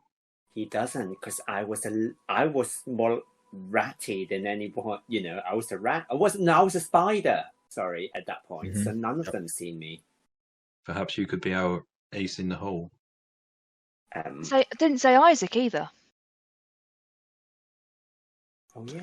Yeah, this is true. Well, we didn't stick around long enough. I'm paraphrasing. I think he was just calling out your group. Nevertheless, We could just... Oh, sorry, Kyle. Nevertheless, Emron has not been with us a lot. He's been in animal form. The Well, point probably still that's stands. useful. When you were back there, were the pets and animals were still around? Were there still like street cats and dogs running around like there usually is? No, there's barely any street dogs or cats, because many of them didn't survive the journey over. There were a few animals about, birds mostly, wildlife. You know, Okay. I mean, if we were to go in there in the dark, I can wild shape into a black cat so I can jump from shadow to shadow. That might help us, but I don't, I'll try to make myself visible to you guys so that you won't lose me as well. Those of you that are coming with, well, we have an hour of sunlight left, maybe less. It sounds like time is of the essence. If he's threatening to kill. He's specifically demanding all of you. At this point, Roger steps in and says, there is a way. I do have an idea, but I don't know if it's going to be a good one. If we could free the guards, if we could get them out of their chains, if we can get them armed, then the guard forces of both sides of the settlement, well, they'll fight.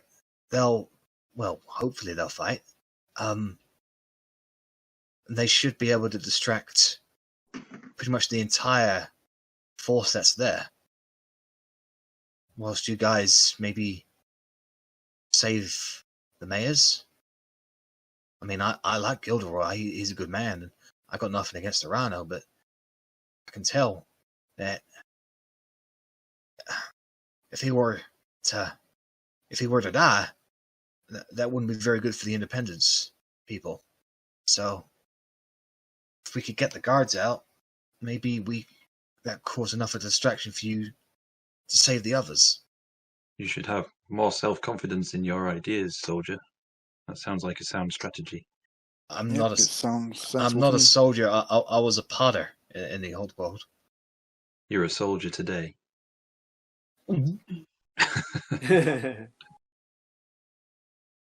That sounds like a great plan. So shall we split up into 2 groups then to achieve that? What a group of us go and look for the leaders, so to speak, captives, and the others to liberate the guards.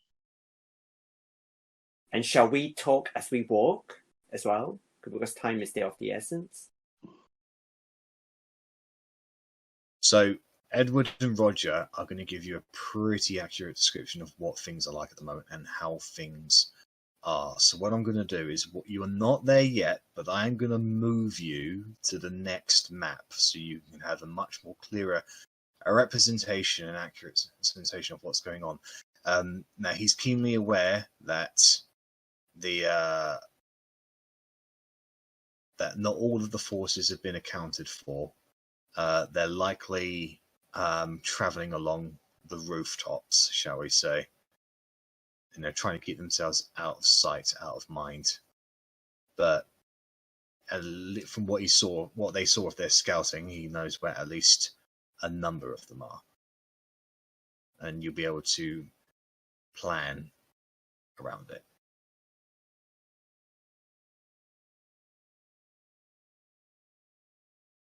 So coming in from the south, this is where you guys would come.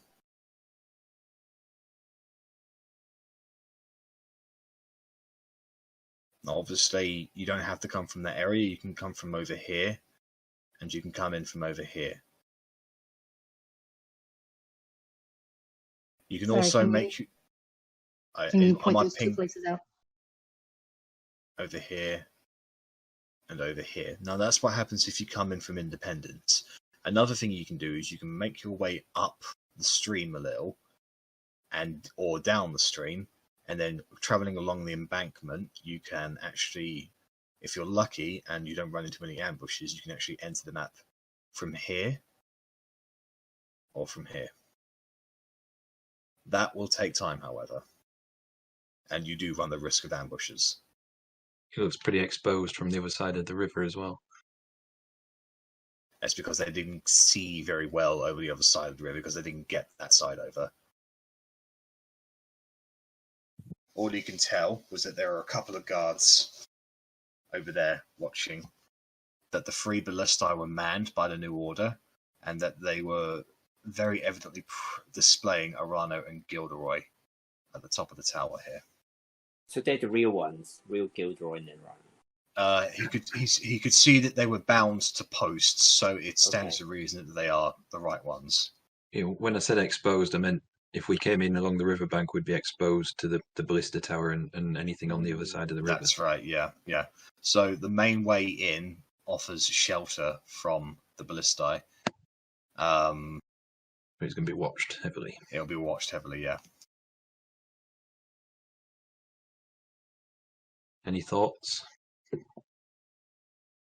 Get me Well, the tell you fuck what. out of here. Tell you what, we'll call a break here, guys, Yeah. and Good then idea. we'll come back at 9 o'clock, and then you guys can plan accordingly. Roger, Roger. See you in 5. Yeah. Oh, so exciting!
Oh my god, you guys. My bladder's about to explode then. Who was it I that didn't made want that to. comment? It was you, Peter, isn't it? About Yeah. requesting a loose stop. I know. Well, for Old man's bladder. for the past few sessions, we've just nipped off on our own time, isn't it? Yeah. Yeah, but then you feel like you're missing something. Yeah. So it's just nice to have a. Yeah, it's good. I agree. I think that's great. I've got old man's memory with my old man's bladder. Did they say Maxwell was calling for us to be brought to him or for us to come to him?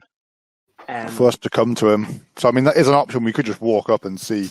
Yeah, I kind of think like if we're going to him on the bridge, as long as we are going in that direction, would almost have free passage, but obviously we'll be surrounded by enemies, and I think we kind of With 3 ballistas staring at us as well. yeah, we don't really want to go that far into the lion's den without maybe whittling numbers down a bit. Also, I think if we don't go all in our numbers, i.e., if some of us are missing or invisible or whatever, they'll probably suss it out. That This is also true. Yeah, we would all have to go. yeah. Sorry, can you say that again? I just got back. Just so we wouldn't be able to send half the party in to meet him. If we decided to go with that, we'd all have to go to meet him because he's calling for us on the bridge. We could just go to him, but if he sent half the party, that would just get the hackles up and they'd expect Emron and something. Edward and Yvonne. We don't know if like he didn't call for them or whether Edward and Thingy didn't just pass it on because they didn't stand there watching him the whole time. He may well still know about you. Possibly. Those order guys seemed very informed. Also, they knew that we'd gone out to the woods to fight, essentially. They don't know who made it, who didn't. Yeah. Yeah, It could be that some of us are dead. This is true. Unless they've gone to the place and inspected the bodies that were left there. God damn it. We just All don't that. know. Another thing we won't know.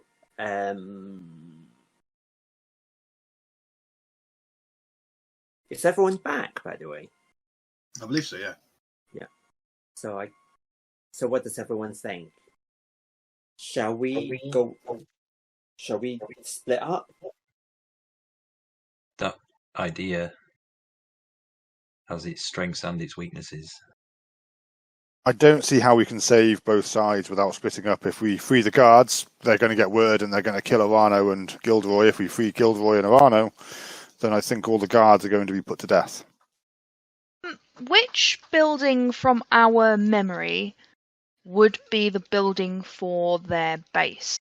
Not any one of these buildings. It would be further back.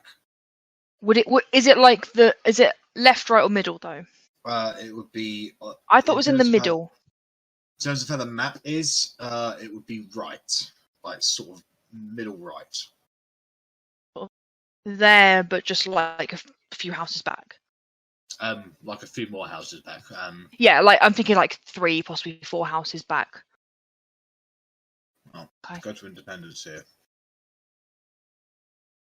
So basically, I know I didn't put it in, but that is where the bridge is, and obviously their one is over here.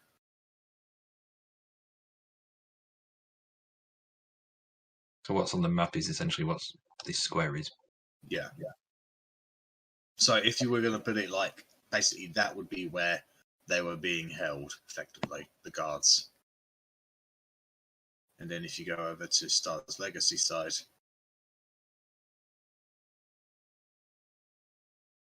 basically up here is where, I know it doesn't represent it perfectly, but that building there is where Arano and Gilderoy Yeah. are being held. And the ballistas, whatever you call Yeah. them there. So the group that's rounded up and bottom left are the guards, right? That's right, yeah. Okay. I feel my strengths lie in getting close and hitting things hard. I suspect if we're freeing the guards, that's probably the direction I should probably take. If I You know was those ballista things on the legacy side. If they fire it, do we have an idea what range it has? I.e., would they be able to fire it at the guards that's rounded up?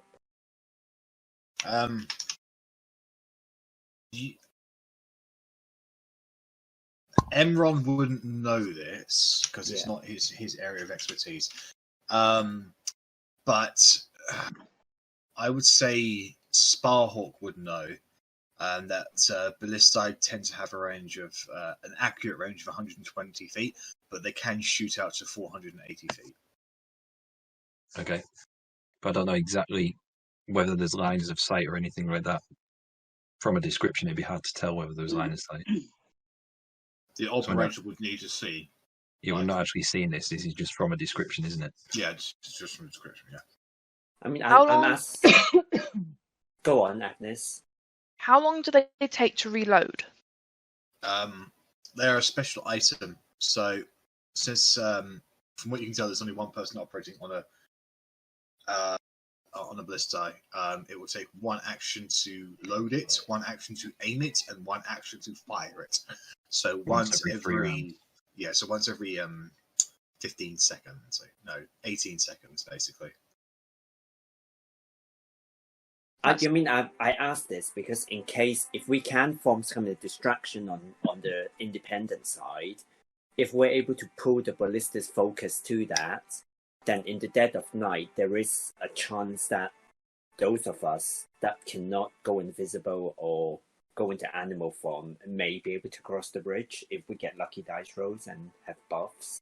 There is an hour until sunset, and then obviously it doesn't get dark immediately as soon as the sun sets. Are we willing to wait that long?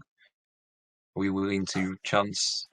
Yeah, Maxwell's threatened to kill them if we don't turn up before sunset. I think we probably have to make a move in daylight, unfortunately. I mean, the shadows will be long. That will benefit us, but it won't be full dark, I don't think. Can I make a suggestion as a very, very brief plan that I've just suddenly popped into my head? And I don't normally have plans, so I thought I'd take advantage of this. Do it. If, say, 4 people could get in without being detected, so I'm thinking Emron in animal form, Isaak invisible, and Roger and Edward as confused individuals, don't know what's going on, can go and find the weapons for the guards. Get the weapons, give the guards the prison guards the weapons, and then we try and get the guards to just go straight for the bridge. Perhaps the To rest use of the us guards can as be cannon distracted. fodder. I want to use the guards as backup for us to help us, and Do That's the rest of That's us? great. Do If the we rest of us do- make a okay. slow way to the bridge and help distract from that action? Calling out insults at Maxwell, perhaps. Generally making a ruckus, but Yeah, Give so him we all time. go fully. We go openly to the middle, call them Yes. out, and then hopefully they free the guards, and we. The only person who would have a natural insight as to what Maxwell may be planning here is Agnes. Agnes, you don't know Maxwell that well, but you know that he is cruel, that he is vindictive, he cares little for life. So he's likely to kill us on sight, to be fair. he'd do anything to kill me. Well, you don't even know if he knows who you are. He just knows that you perhaps come from Mud Crater. The fact that he knows that I come from Mud Crater and he called It's me a 'cause of- mud it's rat co- specifically. It's because of your attire, to be honest. So Right, sorry, I made the assumption because of where I was from, but if that's just the case, fine. yeah, What if we go along with your suggestion, and let's say we do find the weapons stashed somewhere, how can we safely get these weapons to the guards without being discovered?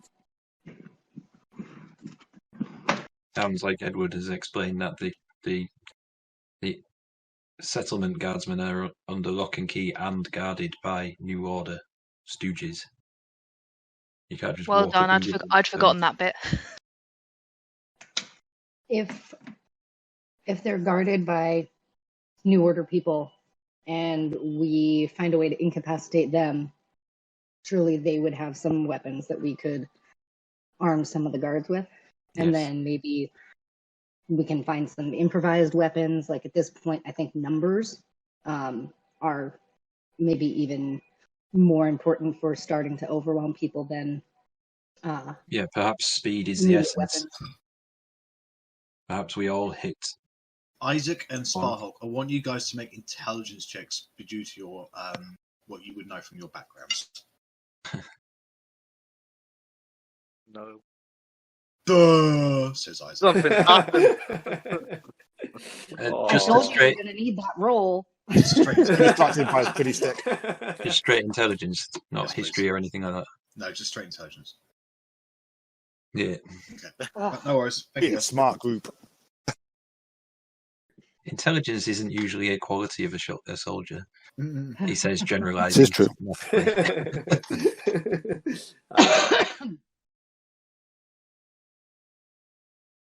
So we got options. We split into two groups and try and take on two things at once, or we all go for one and speedily as possible go for the second.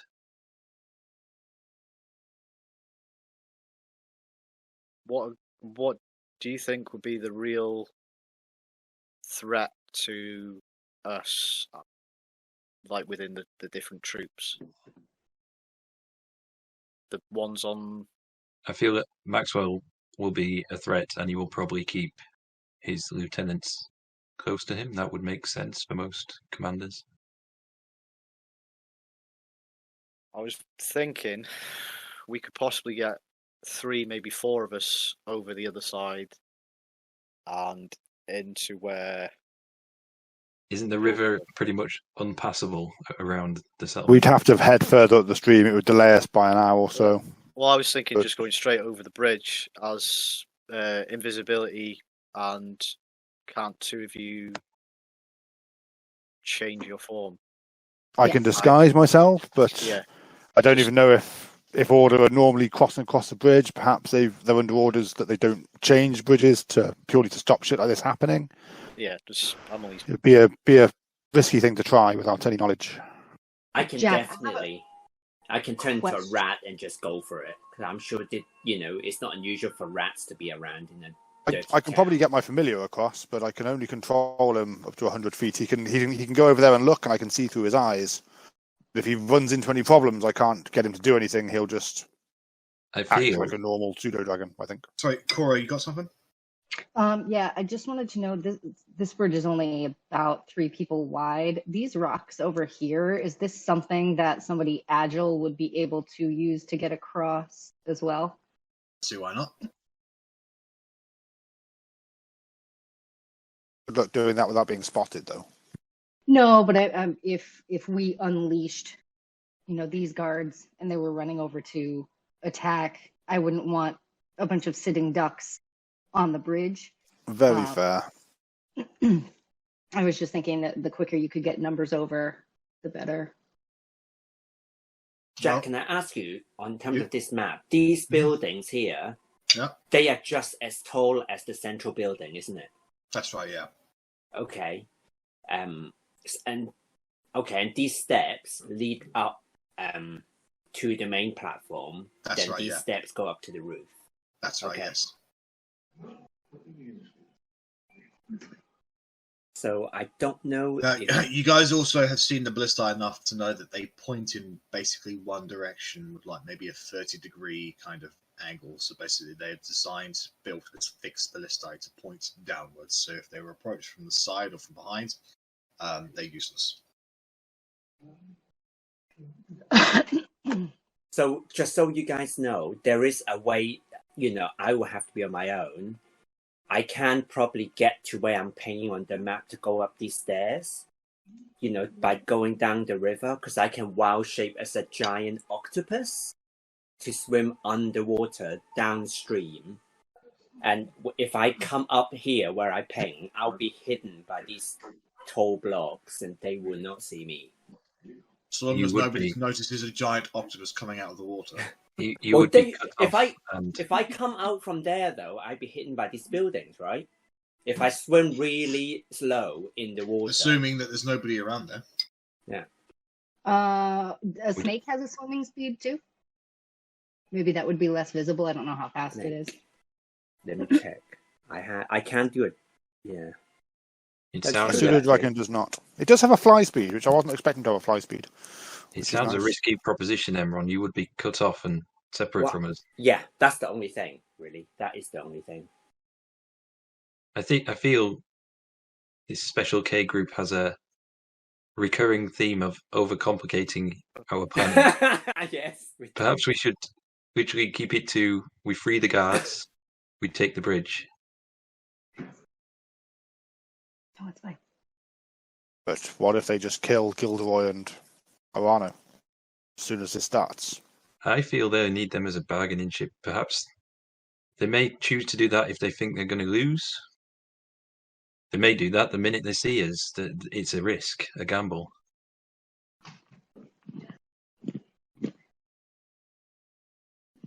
But at least we will have freed the guards, if nothing else. Okie doke.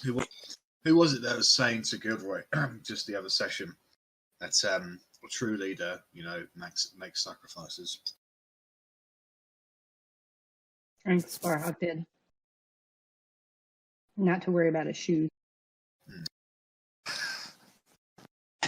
So in this occasion, Gilderoy is the shoes. Okay. I mean, that's what he gets for his shitty attitude. Well, Oh, Arano, though. Hope you got his free mead. those of you who are Because they've been proficient in shit insight would know, from meeting with Gilderoy, the actions he's done, is that he, even though he made a massive fuss about walking in, the dirt and the forest, he ran back alone to Star Settlement to try and stop a war. Yeah, I don't think you need to be proficient in insight to kind of figure out he's obviously got hidden depths. It does. A fair one. I it was would surprised st- he actually did the right thing. It would stand to reason that he's displayed a certain amount of courage, and perhaps he could be the type of person that, if it became a choice between himself or his people, he chooses people. So what do you reckon? Are we going to try and sneak up to the guards? Or are we just going to go in? I can categorically tell you now, I am not good at sneaking. But if people want to go ahead and set the ground, and I can follow after, perhaps. Yes, good work. I know it's going to sound really weird, but we're going to need someone. We're going to need people from both sides who, from the lower class and the upper class, so that the guards know that we're not from one side or the other, that we know that we're independent. That's where Roger and Edward would come in. Very true. And I'm sure the fact that we'd be probably killing the New Order guards would probably lend us some sort of credibility to the original guards. Roger and Edward have some sort of weaponry on them. Yeah. Edward has a sickle. Who does have a spear. Okay. The sickle and slings and clubs are the standard equipment for Star's Independence guards. They just make up for their lack of weaponry with numbers. Star's Legacy, whilst there are less of them, they have actual weapons and armor. Perhaps Bark could act as lookout should any reinforcements come from the bridge or other areas while we try and free the guards. If we are doing this two-step. I'm not concerned about the rooftops. They're agile people. Remember the fight we had in the trees? Chances are they're waiting for people on the roofs as well, especially since they think that we're coming. Edward, is there any way or easy way to get onto the roofs? I can send Madog flying so he can do a little scan across the top. Pacts, do you want to do that for Chris? Yeah, I'll have Madog just like flying above the top, not interacting with anything, but just so I can get a proper view of the rooftops. All right, so I can see through his eyes. Details of Find Familiar again, because this is one of those things that happen. Yeah, it's one of those spells. It's just ridiculously long, and there's so many little nuances to it that I'm trying to get. So I can control him within 100 feet, but I can always see through his eyes. So I can tell him to go scan over the village, and then even if he gets 100 feet away from me, I can still see through his eyes. I just won't be able to tell him to do anything when if anything happens. So you basically just tell him to go go check it out and then come back. Basically. Yeah, that's it. All right. Can you have Mad Dog roll a stealth check for me, please? Then. Certainly, he gets a +4 to this, so 12. 12. That. Just checking passive perceptions here. I have one more idea when we're ready to hear it. All right, beats his, but it does not beat theirs. Okay, so. Right, so Mad Dog will fly in, and through his eyes, you can clearly see that the information that was reported to you by Roger and Edward was accurate. However, there are a number of New Order footmen currently laying down on top of the roofs, equipped with longbows, waiting. He doesn't get to the other side of the river when they see him, and start pointing out to each other. Now, whilst you are aware that he has seen him, unfortunately, his orders were to keep on going. However, as an action, I can still temporarily dismiss him. It doesn't say there's any range on that.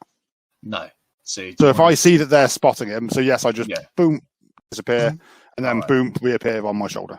Okay, so. And then I'll pass on. Obviously, yes, there are several more guards on top of the roofs. Unfortunately, my good old Mad Dog is not very stealthy. They spotted him, so we didn't get to see the other side, but at least we have some more information for this side.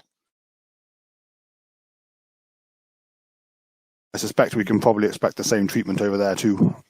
I'm going to look at Agnes and I'm going to say, there is a way we can bypass the guards.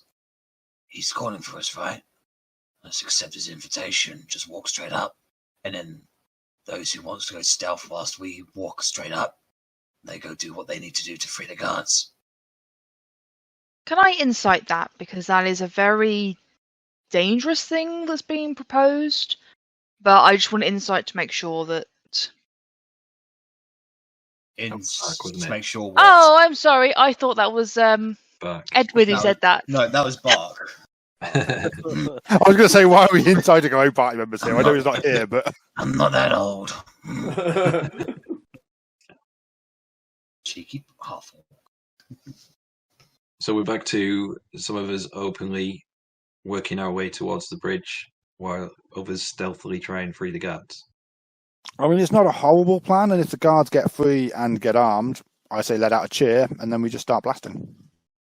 So I'm going to look at Agnes, and I'm going to say, everything you know about Maxwell is that he generally is going to be running this show right here, right now, right?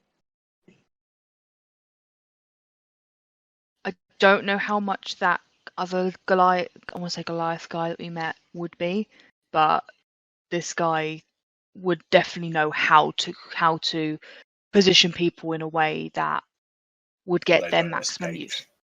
Yeah, so that people know what they're doing. My idea is that I can cast silence around him so he can't hear the commotion that we're making, and trigger all of the guards to shoot if you think that he's going to be the one to give the command. He'd have to see it with his eyes, which will hopefully be a little delayed from what he would potentially hear with his ears. How many people can you silence? So my idea is to put silence on Maxwell. And does that makes it, unless I read it wrong? I know it makes. It's a 20-foot radius, I believe. Yes, which is why I was thinking, so it's got 120-foot range. No sound can be created or pass through a 20-foot radius, so he wouldn't be able to hear anything. That's And right, he yeah. wouldn't be able to call, fire, whatever. If he's the one giving the commands, But he he can can't still hear the see. commotion. Right. Yeah. But I'm thinking right He now. can still give he can still give hand signals if he has to. I think I don't know Chorus, the direct Chorus, line of sight from that. Chorus Think has got a very We might interesting need your point. spell casting. What if we aim to take down Maxwell? You've got about half an hour of sunlight left. If we take down Maxwell, that will be it for them at this moment, wouldn't it? Possibly. I think we might need the guards as backup I to still think we need the guards. do the rest. All right. So, who has the ability to sneak in? I can disguise self. Or Chris. I can also disguise self. I could potentially try and suggest some of them help us. I could And who would hopefully be in the New Order guards. apart from myself, who would be in the group openly approaching Maxwell? So I think the two people that can't disguise themselves are Sparhawk and Agnes, right? Mhm. Everyone else can fool somebody in some way. I don't think we can go up with just two people. So, I mean, I'd happily drop out of the stealth thing, and I can send Madog with you to help with some stealthy stuff. So we have 3 openly approaching, drawing the eye of Maxwell and any others, while the rest free the guards. Yeah, and then from there, hopefully get across the bridge and free Orano and Gilderoy if we get that far. So those of us openly approaching, are we going to come in from this way? That seems sensible coming from there. While everybody else comes in from this way. Okay. Where do you want Edward and Roger to go? I'm not sure we want them going straight up at Maxwell, maybe, to be better helping. Yeah, probably better with the stealthy guys. They are not warriors. They'd be better at talking the guards into believing us anyway, because they did know them. Yeah. Could they be more like put on the whole scared citizen thing, just go between the buildings and try and, I don't want them to get hurt, but if they can kind of weave their way through and kind of distract some of the guards on the top, if they see that literally the people who are running, are they likely to get kidnapped, taken, words, things? What if Bark, because he is probably a more convincing liar than I am, came and we came with these 2 and brought them to the New Order, saying hey, we found 2 more. We were disguised as New Order. As New Order people. I'm kind of worried the New Order, because they're relatively small, they might know each other well enough to see through any deceptions that we do. It's going to be like Dusk. Baldwin didn't. It's going to be No, what, sorry? It's going to be Dusk. He might stand a chance. Yeah. Fair. I mean, it's just it's just another option. So. I mean, if you take 2 out, for example, and then we assume they're disguised, then that would work. So instead of coming in looking like them already, we might, if we take 1 or 2 out one by one, then you can become them in disguise. Then that would actually work quite well, perhaps. Cora and Barker escorting the other 2, the Edward and the other one, Roger, with Emron as a cat and Isaak invisible. Okay. So Emron would. And then the rest of us, the other 3, will be attempting to distract Maxwell Long enough. So that's the plan. Sounds good. All right, so Bark is going to use his last spell level, his last spell slot to cast Disguise Self on himself. And he's going to look like one of the New Order guards that he killed in the woods.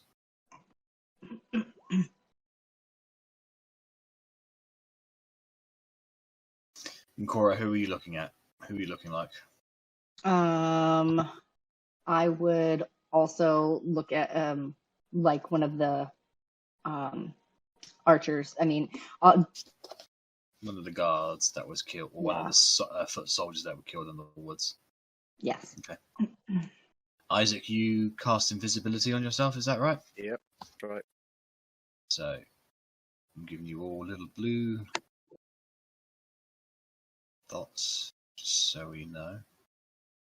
Sorry, I drifted off for a second. What are we doing in this group? Are we trying to free the guards? Yes. Okay, cool. So, Cora and Bark look like New Order people. Isaak is invisible, and the plan is to escort Roger and Edward to them so that they have means to get access to the guards to break their chains and get them out, get them fighting, basically. So, Emron, you'll be going with them, disguised as a cat, is that right? Yep, I'm going to disguise as a moggy. I'm going to roll around on the ground to cover as much dirt as possible, so that I look like I come from like a burnt building. All right then. Meanwhile, Sparhawk, Agnes, and Vorkaris will march into town up to the bridge, summoning Maxwell's calls. All right, so the party goes off with precious half an hour of sunlight left.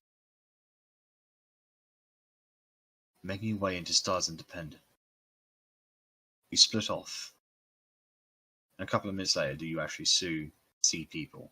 Now, for the bridge group, they recognize you. And whilst they train their bows on you, they are not firing for now. It seems that they have orders. You guys are allowed to continue through Stars Independence unharried, making your way towards the bridge. Meanwhile, the rest of the group escort Roger and Edward, who are trying to conceal their weapons as much as possible, and pretending like they have been captured, towards the left side of the town, where the guards are being kept.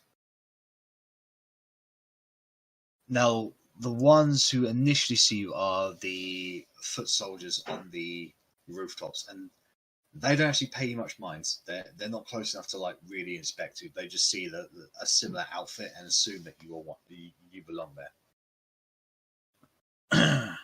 And you're actually able to proceed through the village up to the enclosure where the guards are.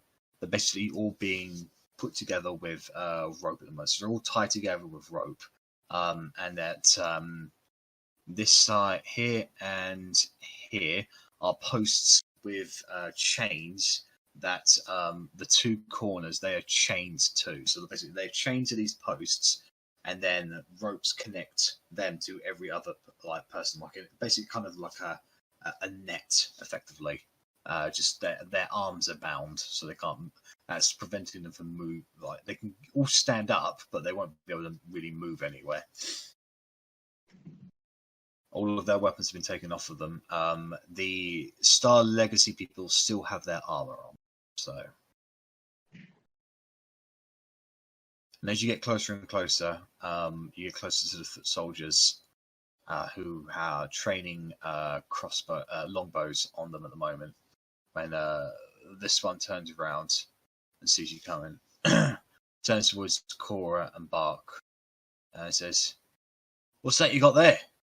Stragglers?" I'm gonna nod. I'm just kind of like, yeah. Where'd you find them? Gonna point. Bark would have known about my inability to lie, and I would have been relying on him to talk. But I'm gonna Bark point. is terrible at talking.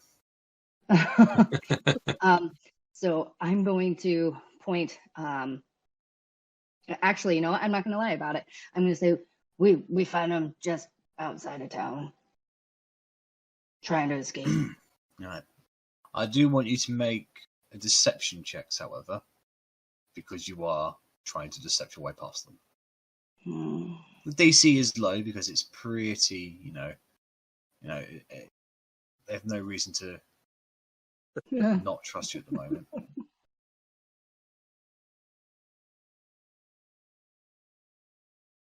Oh dear.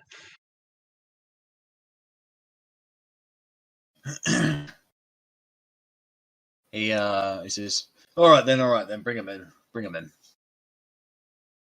And as you start getting closer, like he does a double check on you, Cora, and says, hold on. I heard you died. When you trying to get that group that Maxwell's going on about, well, I thought they peppered you with arrows. Do I look dead? It's going to inspect you. So, with The this answer. So he's going to make an investigation check against your spell save DC. My spell save DC is 14.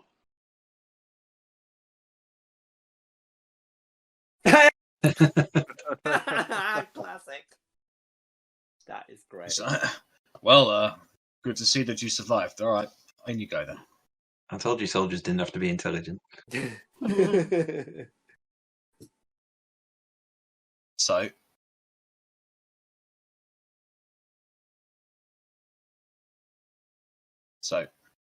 they will be taken over to here.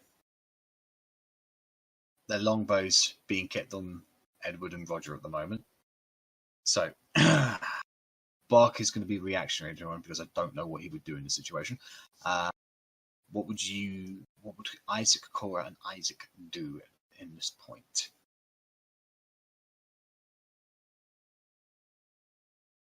These are on the roof. Yeah, they're on the roof, yeah. How high up is it? Probably about 10, 15 feet up.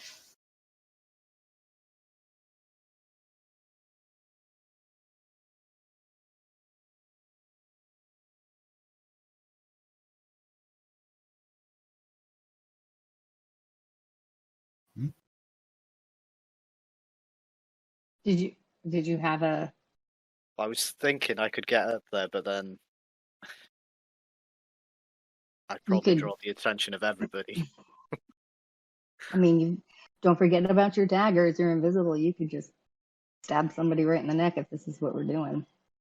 But if you take an action, does that break you out of your invisibility? Yes, it would. Yeah. Wait, if you take if you take an action to attack someone, cutting ropes isn't attacking, is it? No, it's not.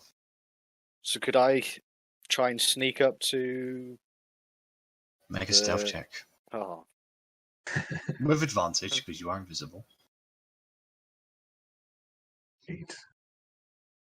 13. Just getting all the bad rolls out of the way. As you walk past them, Isaak, you probably get to about there when the two on the ground just go, did you hear that? What? No, yeah. Just looking around at the moment, looking confused. I'm gonna point over to Bark and say, he's had gas all morning. Make a deception check. Oh, go on.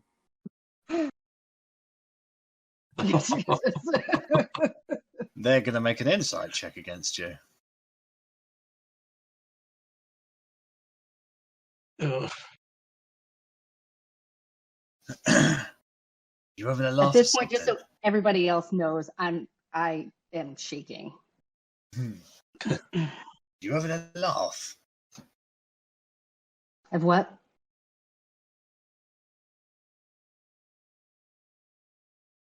Everyone, keep your eyes open. Something here. And they start moving around with their arms out, trying to feel around. Would using prestidigitation break my stealth? My Depends on how you use it. I was just thinking about trying to make a noise over that way with it.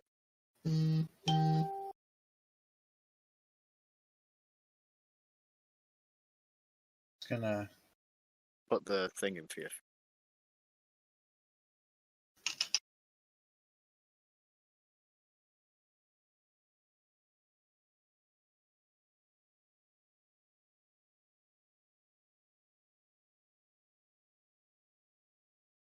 Spell enter a target that attacks or casts a spell.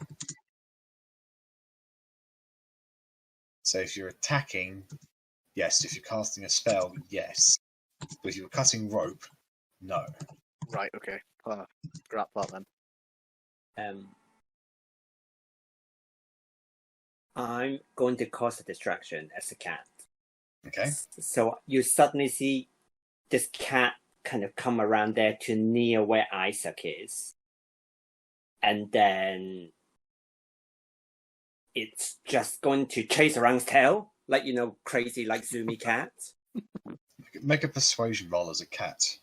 Oh my god, how do you do that? Okay. Well, your charisma modifier carries over for you in your wild shape. Okay. So it would basically plus be 1. Yeah. Okay. Roll 1d20 plus 1. This is it! 12. Not bad, not good. Which is what a cat is. At this point, this guard looks down at this cat just spinning around on the spot and just goes, "Fucking mongrels!" And he goes to kick it. Oh. He misses. And then the cat kind of goes around the corner, runs past around the corner over here, just hides somewhere. Okay. So Isaak, they're aware that you're there, they just can't see you. Roger and Edward have gone over here, and they're sort of like, they sit down next to them, waiting for some kind of signal.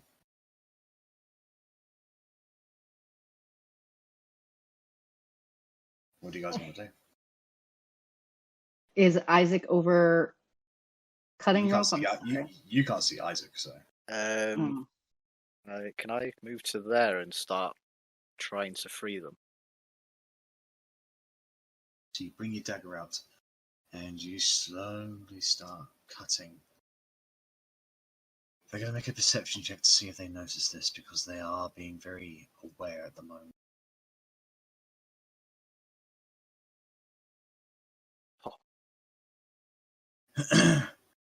Probably at this point, this guy here, who's keeping an eye out on everything, he looks over to where the rope is slowly being cut, and Cora, Bark, and probably Embron, because you're pretty close, can just sort of see his eyes narrow on this bit of rope that is invisibly and strangely starting to snap and snap and snap.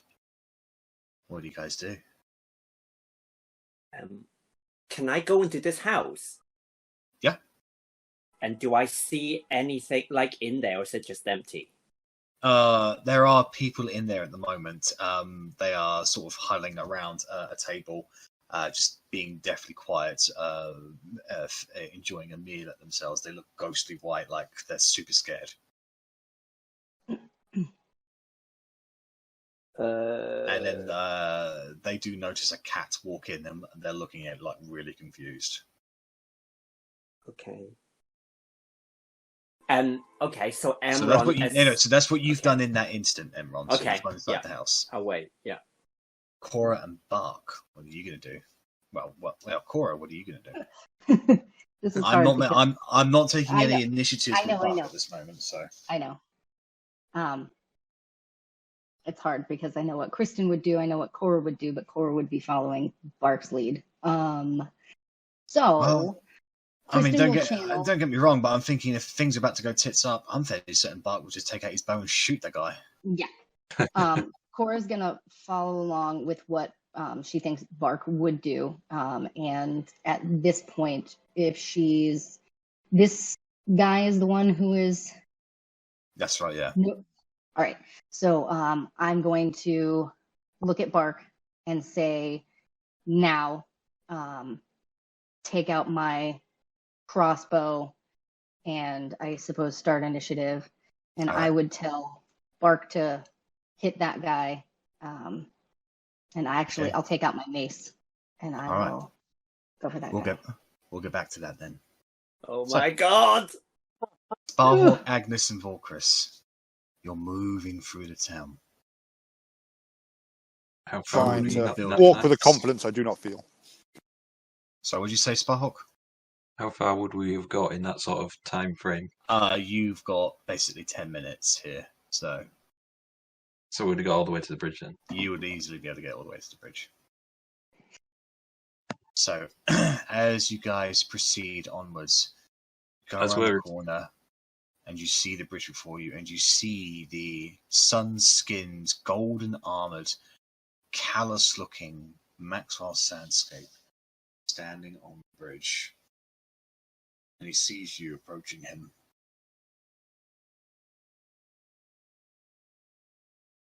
As we're approaching, I'm shouting, "Dagon!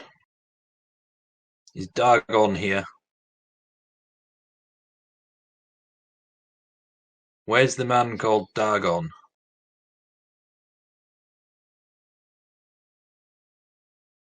Everyone's silent, yeah? So I'm just trying to find my...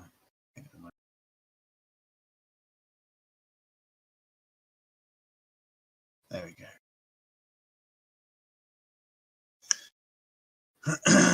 So as you get closer to him, and you say that out, his eyes narrow at you and he says,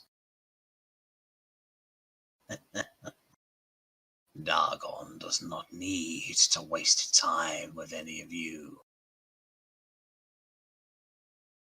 I am more than adequate.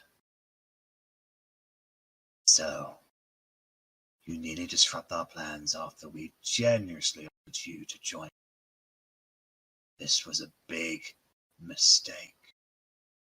You've made a very, very powerful enemy. I'm sorry, who are you? I am Maxwell Sandscape, right hand of Dagon. Maxwell Sandscape, puppet of Dagon, I see.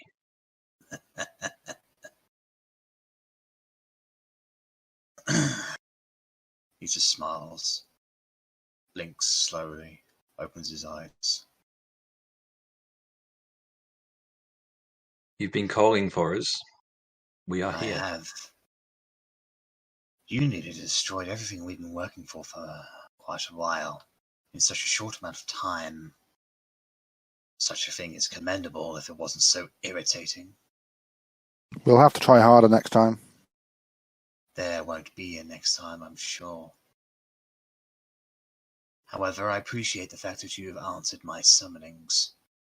So, I will present to you one final chance to prove yourselves. If any of you are brave enough, warrior enough, strong enough to accept my challenge, then come, and I will fight you alone. My troops will not harm you. We smile. And if we are victorious? Then you are free to do as you wish. And your troops will just let us go? That is my order. But you will be dead. They don't have to listen to your order once you're dead. I will not die.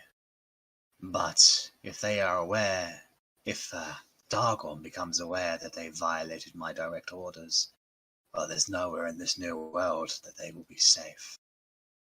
They will do as they are told, as you should have. And what about the two on the tower? You don't need to pay attention to them. Your attention needs to be right here, right now. One of you free. He's mainly looking at Sparhawk. He's not really paying much attention to Agnes and Walkers because Sparhawk's big. Would like to answer my challenge, then that right here, right now, is where your attention lies.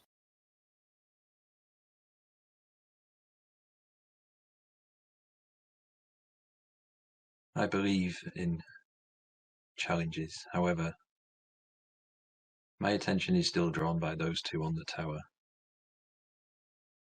I have no need to kill them yet. They still serve a purpose, unlike you. I'm going to sort of lean back and whisper, if I accept his challenge, then I could hold him off, buy time. It would be a spectacle. If you look like you're starting to lose, I will just shoot him. But I will stay out and try and... I'm assuming you're going to care about all that honour and pish and not just about being the winner, which is the only thing that matters in combat. The minute you said that, Sparhawk did scowl at you. Yeah, but you'll be down. You won't know anything about it. It's fine. If I go down, obviously you will take whatever action is required. But I will let you have your little fight until then. Maxwell hasn't really looked at you, Agnes. Do you say anything? Is there anything you'd like to do at this point? Before the mention of when he was talking, I'd be like scouring at him, like across, just like really death staring him, Right. as bards do best. Yeah. But now he's turned away. I'm concentrating on Sparhawk, and Sparhawk is So a you're not far gonna- nicer person Are you than not going to just. say anything to him? No, I'm not. Sparhawk could look at Agnes and say, I'd really appreciate you cheering me on. Don't worry, I'll get the bagpipes out, and then I'll touch him and do a bardic inspiration. So, as you now do say some words, Maxwell, his attention does briefly look towards you, Agnes. And he frowns a little, almost as if he's forgotten something or trying to remember something. You look familiar. Haven't I killed you before? I recall that I cut your throat and that the dirt did a rest. Guess I didn't cut deep enough. No matter. Unfortunately, that was my 13-year-old sister. Ah. My apologies, I've killed many sisters in my time. They will become a little bit of a haze after a while, when you get to a certain number. It's just a shame that your sex number stands at 0. Burn. Judged from your attire, you're a mud crater. We should be kin, you and I. We come from the same place.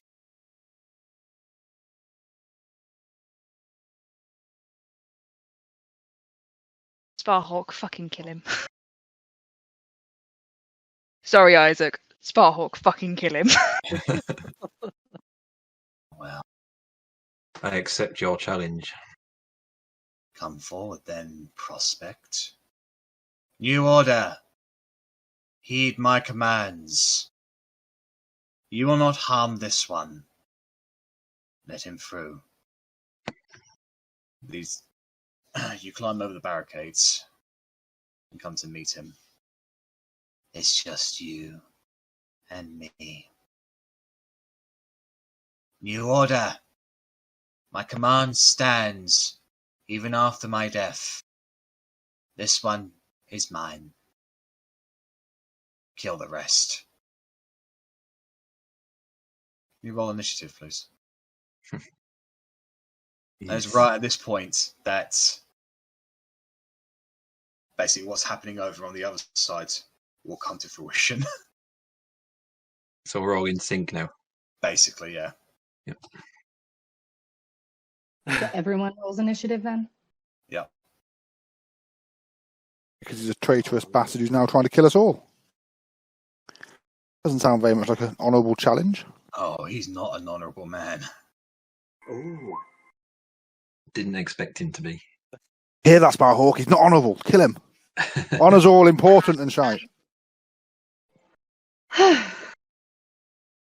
I'm not sure we'd be aware that the others had been rumbled yet, so I think.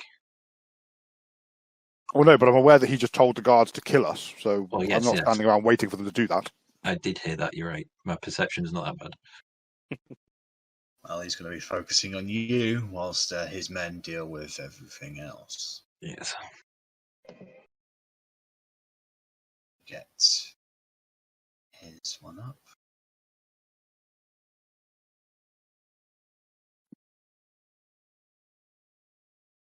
Six for him.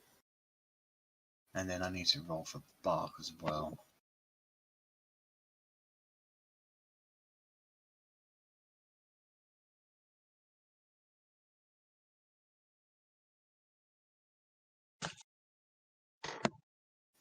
Nine for Bark.